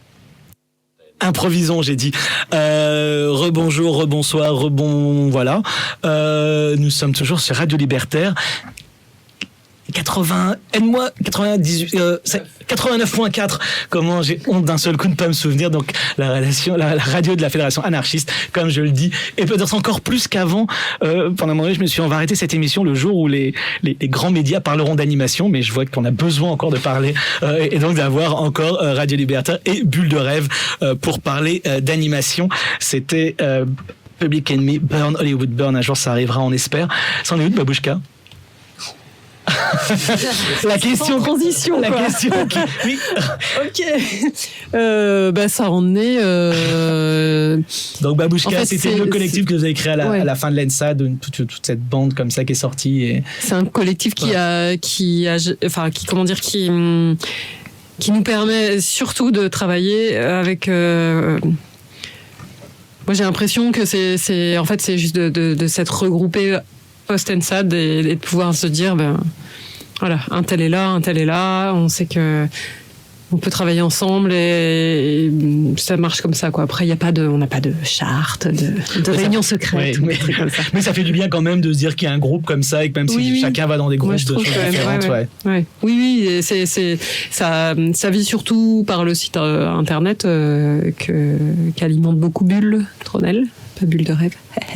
Et super blague. Et donc du coup, c'est comme ça qu'on se. Et puis après, nous on se voit entre nous. Johanna, ça fait du bien quand quelqu'un, alors que on va en parler un petit peu de ce que tu fais, quand t'es plutôt dans la série, ce genre de choses, quand quelqu'un t'appelle pour... et je dis pas que la série est pas bien, c'est pas du tout ça, c'est juste... C'est une autre forme évidemment de liberté quand quelqu'un t'appelle pour le court-métrage. Oui, complètement. Après, c'est le premier et le seul court-métrage en fait que j'ai coécrit, donc j'ai pas beaucoup de points de comparaison, et du coup j'étais complètement vierge lorsque j'ai commencé avec Agnès.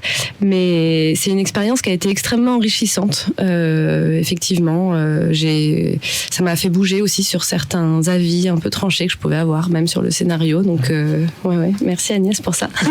Ça va dans les sens, c'est bien. Alors beaucoup de choses, je vais pas tout dire. faire depuis 2010, a priori, en tout cas sur ce que je vois. Hein, c'est Internet qui me dit ça. Il y a nos voisins les Marsupilami, Vic le Viking, Calimero, même des choses comme Monchichi, je sais pas ce que c'est. En tout cas, voilà. Le livre de la jungle, saison 3, je savais pas qu'il y avait une série livre de la jungle. Voilà. Le petit Nicolas, etc., etc. Tu fais à la fois des scénarios, à la fois ce qu'on appelle être script doctor, voilà, des choses comme ça, t'es lectrice. Il y a un espace quand même de liberté dans tout ça, où il y a d'un seul coup tout arrive à te dire, ah là ça m'intéresse, ou même peut-être pour finir, parce que d'un seul coup on pourrait croire que c'est juste la liberté, on n'a pas la liberté, c'est même sur le format d'un seul coup de l'écriture, ah bah tiens, je peux tenter des choses. Oui, moi je trouve qu'il y en a. Après, je pense que chacun a un rapport assez différent. J'écris, ce que j'aime c'est écrire, j'aime raconter des histoires. Après, en termes de format, j'ai écrit un essai, j'ai écrit des séries, on a coécrit ensemble avec Agnès. Voilà, j'écris pour moi. Je pense que tout ça prend des formes très diverses et que c'est une manière voilà, de vivre librement l'écriture. Tu écris comment? J'ai oublié, c'est dommage, mais il y a pas mal de scénaristes. Il y avait une revue qui s'appelait Scénario à une époque et une autre qui s'appelait Storyboard. Malheureusement, les deux ont arrêté. Scénario, c'était, oui, je crois que c'était ça, ou en tout cas Synopsis et Storyboard. Et il y avait eu quelque chose d'intéressant où, je sais pas, Claude Chabrol disait que, par exemple, pour faire un drame, il préférait il se mettait devant sa cuisine et puis il faisait un beau pot-au-feu parce que c'était long et ça lui permettait de réfléchir, où il y avait un tel et tout. Toi, t'as des choses comme ça qui te permettent d'écrire, où tu te dis tiens, je me mets dans cette condition-là et ça sera... Alors, je suis pas du tout une actrice studio de l'écriture. Je suis un peu plus scolaire que ça. Je me mets à mon bureau et je réfléchis. En revanche, j'avais travaillé sur l'agression dans le cadre du spectacle vivant et je pense que, j'avais fait une recherche. En fait, c'était une thèse pour essayer de faire une théorie des procédures d'agression du spectateur dans le théâtre politique contemporain. Et je pense que, du coup, la recherche tout le travail sur la colère, sur essayer de déstabiliser un petit peu le spectateur avec l'heure de l'ours, finalement, il y avait quand même des échos. Et bon, voilà, tout ça résonnait un peu en moi. Alors, je crois que j'ai complètement dérivé par rapport à la question de départ. C'est pas grave. C'était juste, c'est intéressant parce qu'en effet, je voulais pas forcément en parler, mais c'est même sorti en livre, hein, Agresser le spectateur, généalogie d'une politique. C'est que tu nous en parles un tout petit peu, c'est un petit peu en dehors, mais je trouvais ça, en tout cas, quand Antoine m'a dit, en effet, l'approche intéressante. Pourquoi pas? Alors c'est donc une autre partie de ma vie, mais donc c'est le résultat d'une thèse qui a été ensuite réécrite pour devenir un essai, voilà, sous la forme d'un livre publié au Classique Garnier. Et dedans, alors j'esquisse, je me remets dans l'ordre. En fait, j'ai travaillé sur 3 auteurs de théâtre contemporain: Edward Bond, Hanok Levin et Rodrigo Garcia. Donc le premier britannique, le second israélien, le troisième d'origine argentine. Et je me rassemble, c'était il y a 5 ans, cette affaire-là. Mais bref, en fait, j'ai essayé de dégager comment se construisait, d'un point de vue dramaturgique, l'agression dans ces différents textes dramatiques et spectacles. Et dans quel cas ça va fonctionner en termes d'efficacité politique ou pas. Mais tout ça dans un raisonnement purement théorique. Il n'y a pas eu d'enquête sociologique, il n'y a pas eu d'interview de spectateurs, etc. C'était purement de voir comment, dans le texte, c'est construit, comment on peut anticiper un rapport au spectateur, comment on peut le construire, par quelle procédure. Et ça rejoint un peu ce que disait Pierre tout à l'heure sur comment on passe d'un registre à l'autre, comment, pour le dire simplement, on va caresser, ensuite on va gifler, et comment on peut réussir en fait à déstabiliser, à créer des émotions très différentes, sans pour autant, c'est ce qui m'importait, être dans un rapport surplombant ou jugeant vis-à-vis du spectateur tel qu'il est anticipé par le texte. Et là, je reparle comme un universitaire, donc je vais m'arrêter. Mais non, c'est assez passionnant. Est-ce que tu arrives dans ces séries pour enfants? C'est bien. Moi, souvent, j'ai toujours trouvé ça un petit peu, j'ai toujours rigolé par rapport aux séries pour enfants. Et en fait, aujourd'hui, évidemment, c'est important puisque les enfants, c'est les premiers spectateurs et que selon ce qu'on leur donne, évidemment, quand ils sont enfants, ça va les les faire grandir en tant que spectatrice plus tard. Donc est-ce que ça, c'est des choses auxquelles tu réfléchis, avec qui tu parles, avec tes autres camarades scénaristes sur des séries comme ça, en disant là, faut peut-être qu'on fasse attention à ça, ne les prenons pas non plus pour, entre guillemets, des imbéciles, ça, on va travailler ça comme ça Oui. Alors il y a deux choses. Il y a d'une part les contraintes qui nous sont imposées par les diffuseurs, et ces contraintes sont différentes selon les diffuseurs avec qui on va travailler. Et ensuite, c'était des discussions assez intéressantes que j'ai pu avoir avec une directrice d'écriture, mais qui en réalité a fait tellement de choses dans l'animation que qui s'appelle Babette Vimenet, et qui m'a permis effectivement de regarder autrement en fait, et d'aborder l'écriture pour la jeunesse un peu différemment que ce que je pouvais faire au départ. Tu as été aussi enseignante au Gobelin et aux ateliers de Sèvres. Oui. Ça se passe comment, l'enseignement du scénario? Parce qu'en fait, je pense que beaucoup de jeunes étudiants et étudiantes sont aussi un peu, de plus en plus, en tout cas moi je le vois dans le boulot de prof, un peu angoissés par rapport à ce qu'ils vont faire après. Donc ça veut dire leur donner des outils, puis après je pense essayer de les laisser un peu libres de travailler, comme on disait, un peu comme ils en ont envie. Puis tu suivais les projets, je sais pas si tu le fais toujours à Sèvres, mais en tout cas... Alors je l'ai pas fait cette année, mais effectivement je l'ai fait ces 3 dernières années. Alors j'avais 2 types de cours différents. Il y en avait un premier qui était effectivement un cours un workshop un peu théorique, pratique, pour donner les outils aux étudiants pour pouvoir raconter leurs histoires, etc. Et l'autre volet qui était de suivre les films de fin d'études des étudiants qui sortaient de l'atelier supérieur d'animation. Donc c'est un travail un petit peu différent. Dans le premier cas, effectivement, il s'agit de transmettre, d'essayer d'accompagner pour que les étudiants puissent utiliser les outils du scénario et pouvoir s'en emparer. Et dans l'autre cas, ça s'agit de les aider à écrire l'histoire la plus proche de celle qu'ils veulent raconter. Donc c'est pas tout à fait le même exercice. T'as pas eu, Johanna, toi, Anaïs, en cours? Non. Parce qu'Anaïs a fait Sèvres et a fait l'ENSAD, elle fait tout, on prend que des gens. Johanna, Ce oui. que je peux juste ajouter, c'est que c'est enrichissant dans les deux sens. C'est que justement, surtout quand on fait de la série, en fait, être au contact d'étudiants qui n'ont aucune limite, peuvent raconter des histoires complètement folles à laquelle nous, on n'oserait pas penser parce qu'on se dirait « Oh là là, ça va coûter trop cher, ça va être impossible, etc. » Bref, ça donne de l'énergie. Alors, Antoine, non, tu voulais dire, sinon on allait faire, j'allais faire. Alors, on va passer Nicolas, on va écouter. Alors, je suis assez content d'écouter ça. On a beaucoup entendu, on l'entendra à la fin encore, la musique de Pierre Robert Kampf. On est beaucoup vraiment de fans et de la musique de L'Heure de l'Ours. Je pense que ces musiques d'avant étaient vraiment bien aussi, mais ça, je pense qu'on est fans, on est tous très contents. Vous pouvez la trouver, tant qu'il n'a pas sorti de disque, vous pouvez la trouver sur Deezer, vous pouvez la trouver sur Spotify, sur tous les trucs, etc. Et je me rappelle qu'on s'est dit, elle est enfin arrivée quand j'ai découvert sur Deezer ou quoi. Donc voilà, on est plusieurs fans, donc on l'a beaucoup entendu, mais je suis content parce qu'en effet, c'est une idée d'Antoine. On s'est dit, tiens, il faudrait quand même mettre un peu de musique. Et Antoine, tu m'as proposé, en effet, d'écouter un morceau de la bande-son de Au commencement était la mer de Charlotte Arène. Donc c'est son film de fin d'études aux arts décoratifs. Et Charlotte Arène, regardez son Vimeo, je sais pas si le film est mais en tout cas c'est quelqu'un d'assez passionnant qui notamment travaille aussi entre la science et l'animation, et elle tente des choses que je trouve assez étonnantes, et c'est aussi c'est agréable de voir que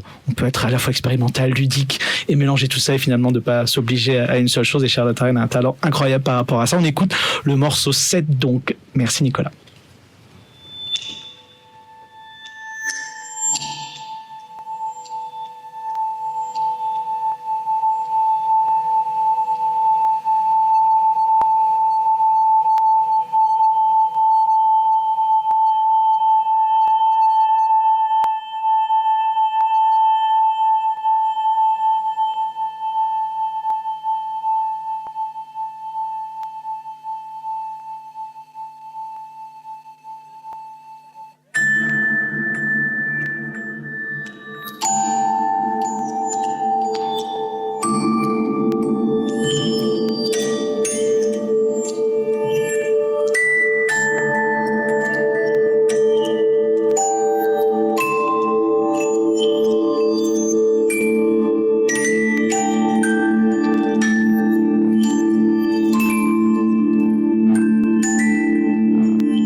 Donc c'était la bande son de Pierre Oberkampf pour Au commencement était la mer. Et moi je voulais te demander, Pierre, tu as collaboré à beaucoup de films, notamment de fin d'études de l'ENSAD. Et comment ça se passe, c'est le travail avec les réalisateurs, réalisatrices, beaucoup de réalisatrices. Et comment à chaque fois à quel moment tu viens et comment tu rentres dans leur univers Alors oui, c'est vrai. D'ailleurs, petite parenthèse amusante, c'est que j'ai découvert sur le site de la BNF que j'avais fait l'ENSAD, ce qui est faux. Mais à force de travailler avec des gens de l'ENSAD, on en a déduit que j'étais moi-même étudiant de l'ENSAD, donc c'est la petite fierté. Voilà. Mais je crois que les réalisatrices et réalisateurs qui font appel à moi souvent entendent parler de ma musique en voyant des films, tout simplement. Et donc ça m'arrive assez régulièrement encore de collaborer sur des projets de fin d'études. Comment ça se passe ? Souvent, je découvre aussi leur univers. Je pense que c'est un travail qui va dans les deux sens, c'est-à-dire qu'il faut qu'il y ait une curiosité réciproque pour qu'on ait envie de travailler ensemble. Et puis souvent, ça intervient pour les films de fin d'études assez tard, ce qui est toujours un peu malheureux parce que c'est la course contre la montre et que je crois que quand on fait des films, plus on discute à l'avance et en amont, meilleur est le résultat souvent. Donc voilà. Et puis pour être tout à fait transparent, parfois c'est aussi parce qu'il y a des films qui sont pas finis et qui ont eu une bande sonore inachevée ou qui plaît pas forcément d'ailleurs au réalisateur ou à la réalisatrice, et donc j'interviens modestement pour essayer de proposer autre chose, voilà, en sachant que quand on est compositeur, on teste des choses mais on sait pas à l'avance si ça va être bien ou pas bien, donc c'est toujours un peu un défi à relever. Pour aller dans ce que dit Antoine, pardon, juste à l'instant, comment on fait en effet, ça m'avait pas d'or. Je sais pas si c'est parce que il y a deux choses différentes entre ton site et ta page sur Unifrance, mais comment on passe en effet, si tu as bien travaillé sur Mon Papy s'est caché, tu as travaillé sur L'heure de l'ours, Mon Papy s'est caché, Gustave ou les malins, À perdre haleine, dans un style aussi différent, Julienne, Lupus, qui est encore dans un style différent. En effet, faut être un caméléon. Comment tu fais? D'abord, t'écoutes énormément les réals avant, tu fais dites-moi plein de choses, ou comment ça se passe ce moment-là? Alors c'est vrai que je pense que les résultats sont différents parce que les personnes avec qui je travaille ont des goûts très différents. Il faut être un peu caméléon, mais je dirais que par contre moi j'ai pas du tout ce goût de vouloir savoir tout faire, d'être un peu cette image un peu cliché qu'on a parfois des compositeurs de musique pour l'image, qui est faut être un peu l'homme valise qui sait. Moi ça m'intéresse pas du tout. En revanche, ce que j'aime dans les projets de films, c'est qu'ils ont des contraintes, ils apportent des contraintes très différentes. Donc parfois ça implique de travailler avec très peu d'instruments, parfois c'est tenter des choses beaucoup plus larges, avec beaucoup plus de moyens. Mais je pense que si les bandes son sont vraiment aussi différentes, c'est parce que les films eux-mêmes sont très différents et les goûts des réalisateurs et des réalisatrices sont aussi vraiment très très différents. C'est toujours un plaisir. Antoine, vas-y, oui. Et c'est quoi la part de liberté que tu te laisses aussi? Parce que tout à l'heure tu disais qu'il y avait des musiciens qui étaient habitués à improviser pendant la résidence. Quelle part de liberté tu te laisses à ce moment-là? Est-ce que c'est déjà quand même très cadré, ou est-ce que tu travailles avant avec eux, enfin en amont, pour que eux aussi proposent quelque chose, ou c'est toi qui amènes tout? Alors ça dépend un peu des films. Là on parle notamment pour L'heure de l'ours, c'est le cas le plus récent et le plus concret. C'est quand pour L'heure de l'ours, on a eu beaucoup de moyens pour la musique grâce à cette super résidence qui est la Chaise Dieu, où j'ai eu des interprètes à disposition, et moi ma façon de fonctionner, c'est souvent d'écrire une partie, à peu près la moitié de la bande son, d'avoir une structure, une ossature, mais de laisser une grande part à l'improvisation lors des prises en studio, parce que j'ai remarqué que déjà c'est parce que je viens plutôt du monde de l'improvisation que du monde de l'écriture. J'ai pas fait d'école de musique particulière. Bon, j'ai fait le conservatoire quand j'étais petit, mais c'est pas forcément ça qui m'a appris ce que je fais aujourd'hui. Mais je trouve que l'improvisation elle est importante pour que le film respire dans sa version finale, et que moi j'ai toujours un peu cette crainte de enfermer la bande son dans quelque chose de trop sérieux, trop sage, et que finalement quand on voit le film sur l'écran on se dise ouais c'est sympa, mais ça manque un peu de folie, ça manque un peu de liberté. Donc j'essaye de calculer ça dès le départ, de laisser une grande part quand même d'improvisation pour que le résultat soit libre et un peu fou de temps en temps aussi. Ce qui prouve que Bulle de Rêve est libre aussi, c'est qu'on embrasse et on fait un gros bisou à Francis Gavel qui nous écoute en ce moment même en direct. Et donc voilà, on lui fait un petit coucou. Voilà, d'où il est. On pense voilà, à lui. On revient maintenant. Voilà, on raccroche pour Menkes Woman. Tu dis à un moment donné, c'est intéressant, pour épouser le mieux possible la mise en scène dynamique d'Anaïs Cora, donc qui est la réalisatrice, n'est pas hésiter à naviguer entre les univers du blues, du rock et du rock instrumental, sans oublier quelques expérimentations sonores qui se fondent et se confondent avec le sound design et le bruitage. C'est un peu ce que tu dis depuis le début, c'est-à-dire ne pas se laisser enfermer finalement sur certaines choses. Ouais, absolument. Et aussi, c'est ce que j'aime beaucoup avec la musique pour l'image, c'est que moi je fais aussi de un terme un peu pompeux, mais la création sonore ou le sound design, c'est ce que j'aime bien, c'est que ça m'arrive assez souvent de travailler à la fois le sound design et la musique originelle du film, et avec comme défi chaque fois de mélanger ces ingrédients et de former une identité sonore globale qui fonctionne. Et donc ça m'arrive assez souvent de créer des textures sonores avec des instruments acoustiques, comme c'est beaucoup le cas dans l'Heure de l'ours d'ailleurs. Donc ce qui peut être des partitions un peu abstraites, un peu mystérieuses. Et après oui, de mélanger les genres aussi, ça c'est quelque chose que permettent bien les films, quoi, de se dire pourquoi pas mélanger Anaïs Cora pour donc The Man Woman Case, pour ce film et cette série. Elle voulait quelque chose d'un peu rock, un peu blues, et à la fois il y avait une volonté d'avoir des passages plus lyriques, d'utiliser aussi des cordes. Donc ça donne des formes hybrides au final, et c'est ça que j'aime bien, c'est qu'il n'y a pas deux films qui se ressemblent au niveau de la bande son finalement. Dan Levy pour J'ai perdu mon corps disait qu'en fait Jérémy Clapin avait demandé à 4 ce qu'on peut faire, ce qui est terrible des fois les réalisateurs, je sais pas si réalisatrice, je sais pas si c'était ça, mais en tout cas voilà, avait demandé à 4 sachant évidemment chacun savait qu'il y avait d'autres en concurrence, mais 4 personnes, de créer un univers sur une scène. Et Jérémy Clapin dit ce qui est intéressant, c'est que Dan Levy l'a eu au téléphone, lui a dit moi je ferai pas ça, je te fais 20 minutes de musique qui moi est inspirée pour moi du film, et puis tu verras, mais en tout cas je ne peux pas, tant que j'ai pas vu le film en entier, je peux pas écrire juste sur une scène, ça ne m'intéresse pas. Est-ce que ça c'est quelque chose que toi tu peux faire justement et qui te paraît cohérent, toi, je sais pas, avec une démarche de dire voilà ce que j'essaie de vous proposer, et puis on verra bien? Oui, mais en fait ça arrive quand même pratiquement sur chaque film. Il y a toujours une phase un peu flippante où c'est la première version musicale qu'on envoie même d'un petit bout de scène de quelque chose. Il y a toujours un peu angoisse, le mot est trop fort, mais il y a une petite appréhension en se disant est-ce que je suis complètement à côté de la plaque, est-ce qu'on va avoir le même ressenti, est-ce que moi ce que j'aime et ce que je ressens avec peut-être tous les films que j'ai digérés et que j'ai aimés, est-ce que ce que je propose est pertinent pour le film sur lequel on travaille. Donc ça c'est un défi, mais je trouve qu'à force de travailler sur des courts-métrages d'animation, ce qui donne confiance, c'est qu'on arrive souvent au résultat. Plus ça va, moins ça prend d'aller-retour, je dirais, entre les réalisatrices ou les réalisateurs et moi, c'est qu'on finit par se comprendre un peu mieux aussi au fil du temps. Les sons arrivent, quoi. C'est les mots qui te déclenchent des sons, c'est les images, comme on disait.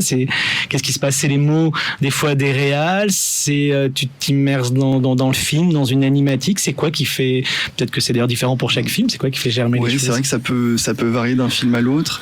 Les images, moi, m'inspirent énormément, donc ça c'est évident que ça joue pour beaucoup. Ce que je dis souvent quand je travaille avec des réalisateurs ou des réalisatrices, c'est surtout ne me parlez pas de de technique, parce que la cuisine interne en tout cas pour moi, est ce qu'il y a de moins inspirant au monde. Donc c'est pas du tout ça qui me donne des idées.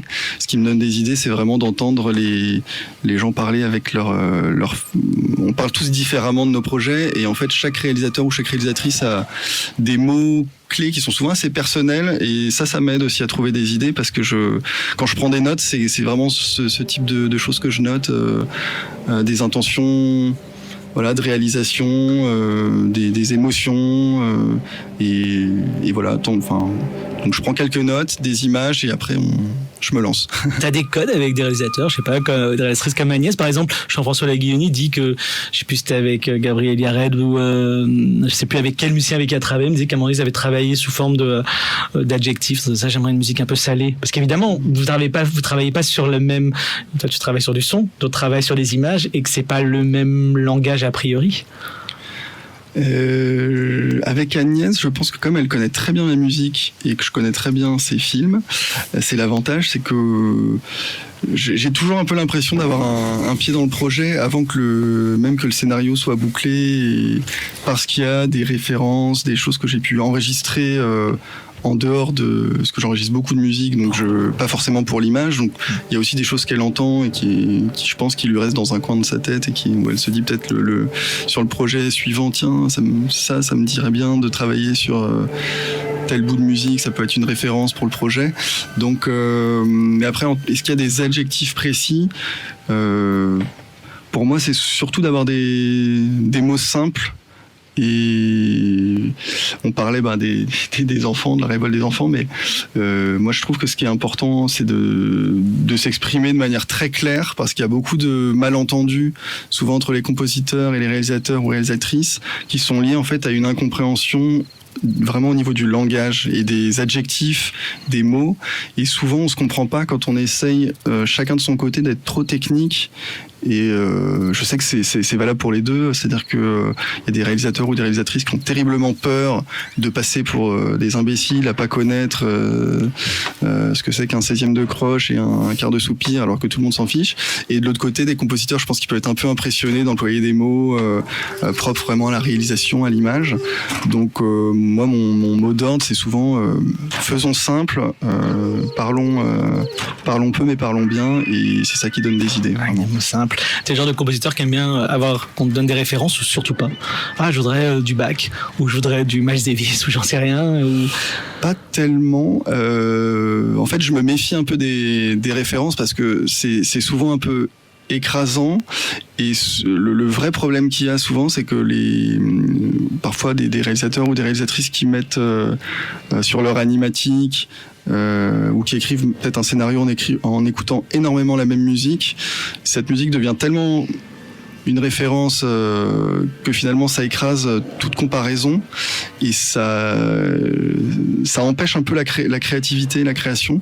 Donc moi je préfère, je suis pas un fan d'ailleurs de fabriquer des maquettes, des choses qui sont censées ressembler à ce que donnera le résultat final, mais quand même c'est pas ça. Donc je préfère enregistrer beaucoup de choses, faire écouter beaucoup de compositions, et puis attendre le moment où ça va mordre, où on va trouver un espace commun, et c'est le début de la collaboration. Antoine? Et les premières compositions que tu envoies, elles sont sur le film, ou c'est des choses que tu envoies exprès, peut-être à côté, ou enfin qui sont pas forcément calées à l'image? Les deux sont possibles, ça dépend surtout d'où en est le film. C'est-à-dire que c'est vrai que j'aime beaucoup réfléchir à la musique en amont du tournage, mais que c'est pas toujours possible, et parfois pour des raisons très simples, qui est qu'on connaît pas la personne, parfois on est appelé très tard sur un projet, donc ça veut pas dire que le résultat est raté quand on nous appelle au dernier moment, mais je peux envoyer de la musique, oui, aussi bien des essais vraiment à l'image, ou des pistes comme ça seules à écouter, et dans l'idée qu'il y aura des images derrière. Tout est possible. Alors maintenant on va finir sur 2 questions embarrassantes, sinon c'est pas drôle. Alors, t'es pas obligé de répondre, mais en tout cas, voilà. Première question. J'ai vu sur le prochain film de Marie Larrivée. Et alors, c'est pas une question sur le film en lui-même. Tu vas être donc à la création sonore et quelqu'un d'autre est à la musique. Alors, pas sur ce film-là, bien évidemment. Est-ce qu'il y a des fois où, quand t'es seulement sur l'un des deux, tu te dis, mais oh là là, pourquoi je suis avec telle ou telle personne qui a la musique ou au son, je vais pas m'entendre. Je sais que des fois, c'est compliqué au moment du mixage. Oui. Ah non, mais moi, je veux plus, etc. Ouais. Ça, c'est des choses qui sont compliquées entre gens du son. Je pense que rien n'est. Alors la première chose, c'est que rien n'est compliqué quand on est entre gens civilisés, intelligents et sympathiques, et ça se passe toujours très bien. Quand ça se passe mal, c'est souvent qu'il y a un problème d'ego qui n'a rien à voir avec le cinéma, en fait, qui est un problème de personne. Mais non, sur le film de Marie Larrivée, je peux le dire très simplement, mais j'ai rencontré en plus le compositeur. Et en fait, travaillé avec elle. Voilà, qui a déjà travaillé avec Marie. Moi, j'ai déjà travaillé aussi, j'ai déjà fait de la musique pour Marie, pour un de ses films. En tout cas, ça s'est visiblement déjà, excuse-moi, mais mal passé, vu la tête que fait Agnès. Je sais pas, il y a des fois où c'est compliqué au niveau du... Non, moi je pensais juste à l'heure de l'ours, le mixage, la V1 du mixage. Il y a eu deux mixages sur l'heure de l'ours. La V1 du mixage qui s'est passé avec un mixeur qu'on ne connaissait pas. Et le deuxième aussi, je ne le connaissais pas, mais le premier, pas de bol, c'était une catastrophe. Mais c'était une catastrophe. Et il a même essayé de carrément assassiner complètement les musiques en refaisant le mix qui avait été fait à la Chaise-Dieu par cet excellent mixeur qui s'appelle Mathias Chaumet. Et donc en fait, au bout de 3 jours, on avait une matière mais qui était inaudible pour diverses raisons. Moi, j'avais pas été entendue dans ce que je voulais, et je pense que, en fait, étant très habituée à travailler avec des gens en qui j'ai confiance au son, il m'a fallu 24 à 48 heures pour me rendre compte qu'on allait droit dans le mur, et heureusement, tout le monde se rendant à l'évidence, il y a eu un second mix qui a été refait par un excellent mixeur qui s'appelle Quentin Romanet, qui lui était parfaitement à l'écoute du film. Et on avait prévu, pour tout dire, une journée pour réécouter le film et être sûr que c'était pas la catastrophe partout. Et en fait, cette journée nous a juste servi à constater l'ampleur des dégâts, à la fois techniques et à la fois dans les intentions. Et il a fallu tout le talent et la concentration de ce second mixeur pour arriver à enfin sortir quelque chose qui m'allait. Mais on est parti de tellement loin, et là-dessus il y a eu un vrai problème parce que tu parlais du mixage, donc là-dessus ça a été une des rares expériences ultra douloureuses, parce qu'en vrai, en général, ça se passe bien quand on... j'ai pas l'impression que tu as eu de collaboration ultra difficile à part celle-là. Non, la plupart du temps ça se passe très bien, mais c'est vrai que le mixage est un art délicat, parce qu'on peut vraiment assassiner un film en 10 secondes. Voilà, et c'est alors qu'il y a vraiment. On sent que c'est encore évidemment ce qui est normal, oui, encore à vif. Antoine, et t'arrives à être présent à chaque fois au mixage, enfin c'est quelque chose dont t'as envie?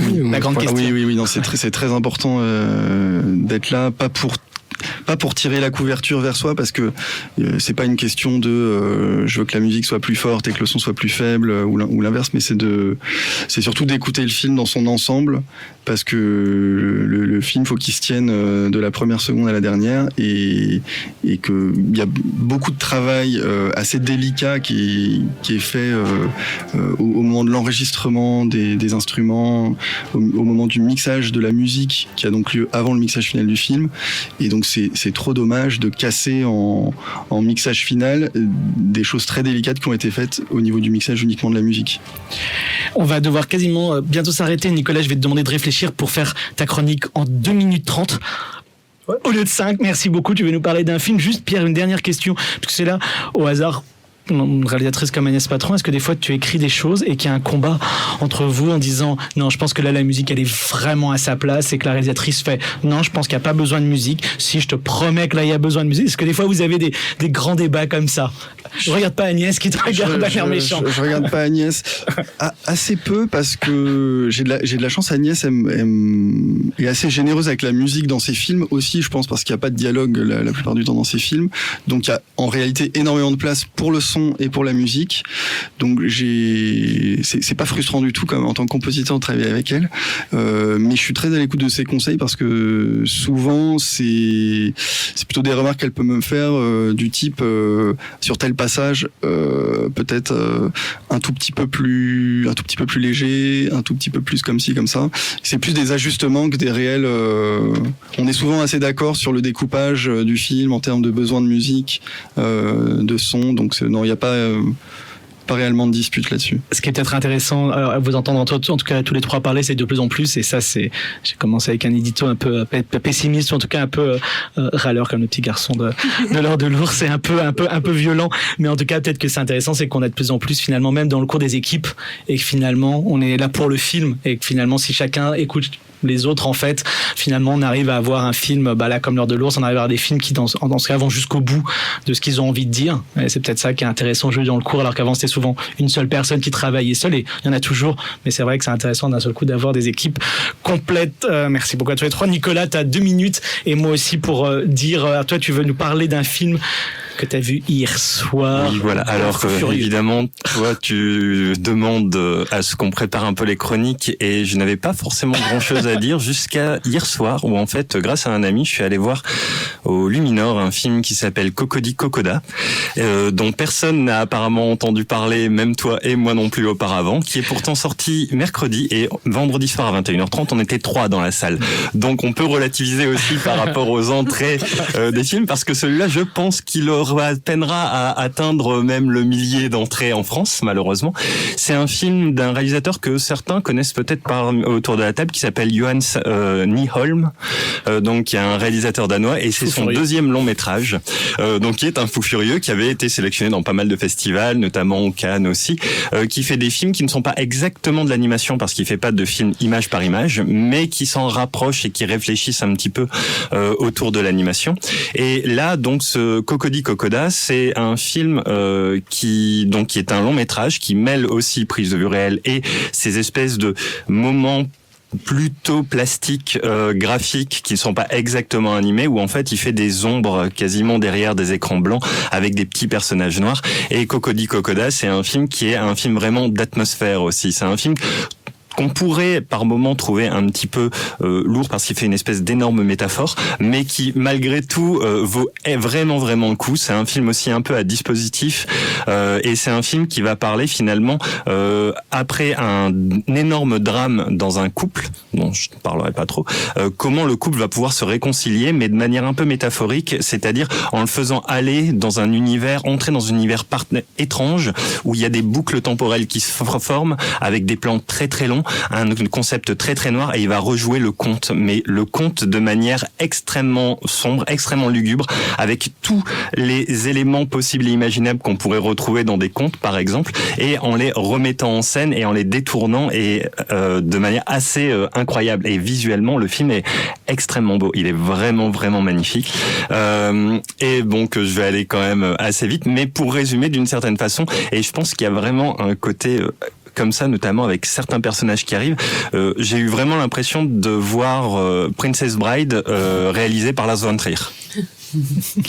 Alors juste pour dire, j'adore quand tu fais des punchlines comme ça qui sont parfaits. Juste le réalisateur donc est suédois, pas danois. Suédois, désolé. Oui. Non, et en effet, c'est pas absolument, mais en effet, j'avais entendu par le réalisateur est connu pour ceux dans l'anime qui connaissent, qui a fait un film que je vous conseille, qui est sur internet, qui s'appelle The Tale of Little Puppet Boy, qui est une espèce de film fou furieux de 17 minutes, complètement barré, et est connu pour un film qui s'appelle Las Palmas, qui enverra sûrement son enfant en psy plus tard, puisqu'en fait il fait jouer son enfant qui casse tout dans un endroit qui est un film complètement barré, et après quand on sait que c'est son propre fils qui l'a mis en scène, on fait juste d'accord, en effet, on comprend mieux pourquoi Lars von Trier, et tu compares, parce qu'il y a quelque chose d'assez fou et d'assez barré par rapport à ça.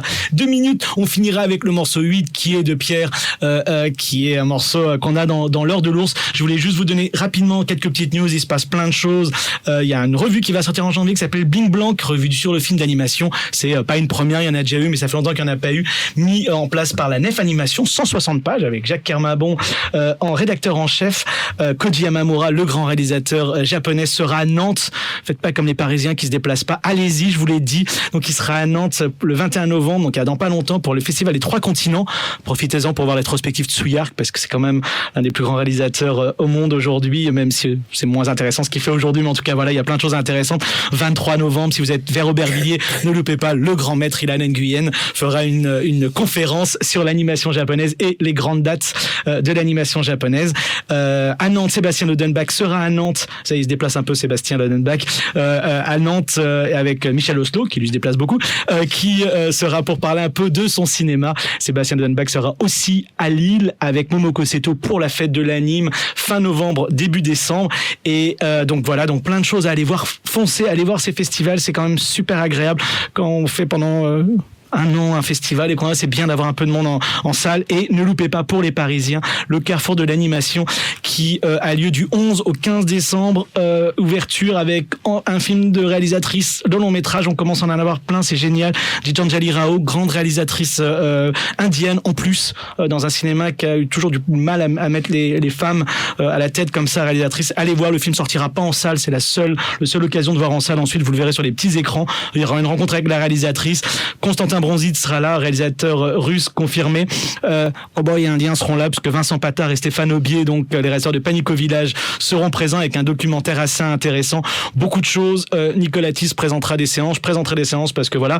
Benoît Echieu viendra nous présenter, produit par Sacre Bleu, son long métrage Hiroko. Il fera une leçon de mise en scène. Ça va être assez passionnant. Il ne pouvait pas faire un making of. Il va expliquer pourquoi il a fait ces cadrages-là dans le film, pourquoi remettre le cinéma à la base du cinéma d'animation.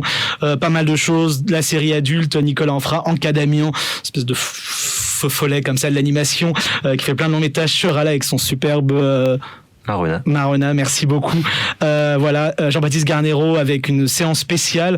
Laurent Pouvaré qui nous présentera les 20 ans de La Poudrière, même si les films ne sont toujours pas en ligne parce qu'ils veulent pas. Mais en tout cas, ils fêtent déjà leurs 20 ans, c'est déjà bien. Voilà, Away de Gins Zilbalodis. Allez le voir, film laiton qu'il a fait tout seul. Le film est une espèce de jeu vidéo, film complètement barré. Ça, non, venez voir, on rendra hommage à Kon Satoshi avec quelques images du prochain documentaire Emily Mectrey sur grand écran, l'un de ses plus beaux films. Et pour finir, parce que évidemment j'en ai souvent parlé ici, la fin sera le dernier film de Masaki Yuasa dont on en a déjà parlé ici, Radio Wave. Et pour finir, et j'en ai terminé 19h, je suis désolé, on passera pas de générique, on passera au générique directement, je suis désolé Pierre, voilà, désolé aussi, on a fini, on va vite sortir, mais on rendra hommage à Rosto, réalisateur décédé à 50 ans, et on attendra son album, on verra plein de choses et on lui rendra hommage. Venez, merci beaucoup pour la petite minute supplémentaire à la Tribuna Latina, et on leur laisse de suite la place. À plus tard, à bientôt, merci Nicolas.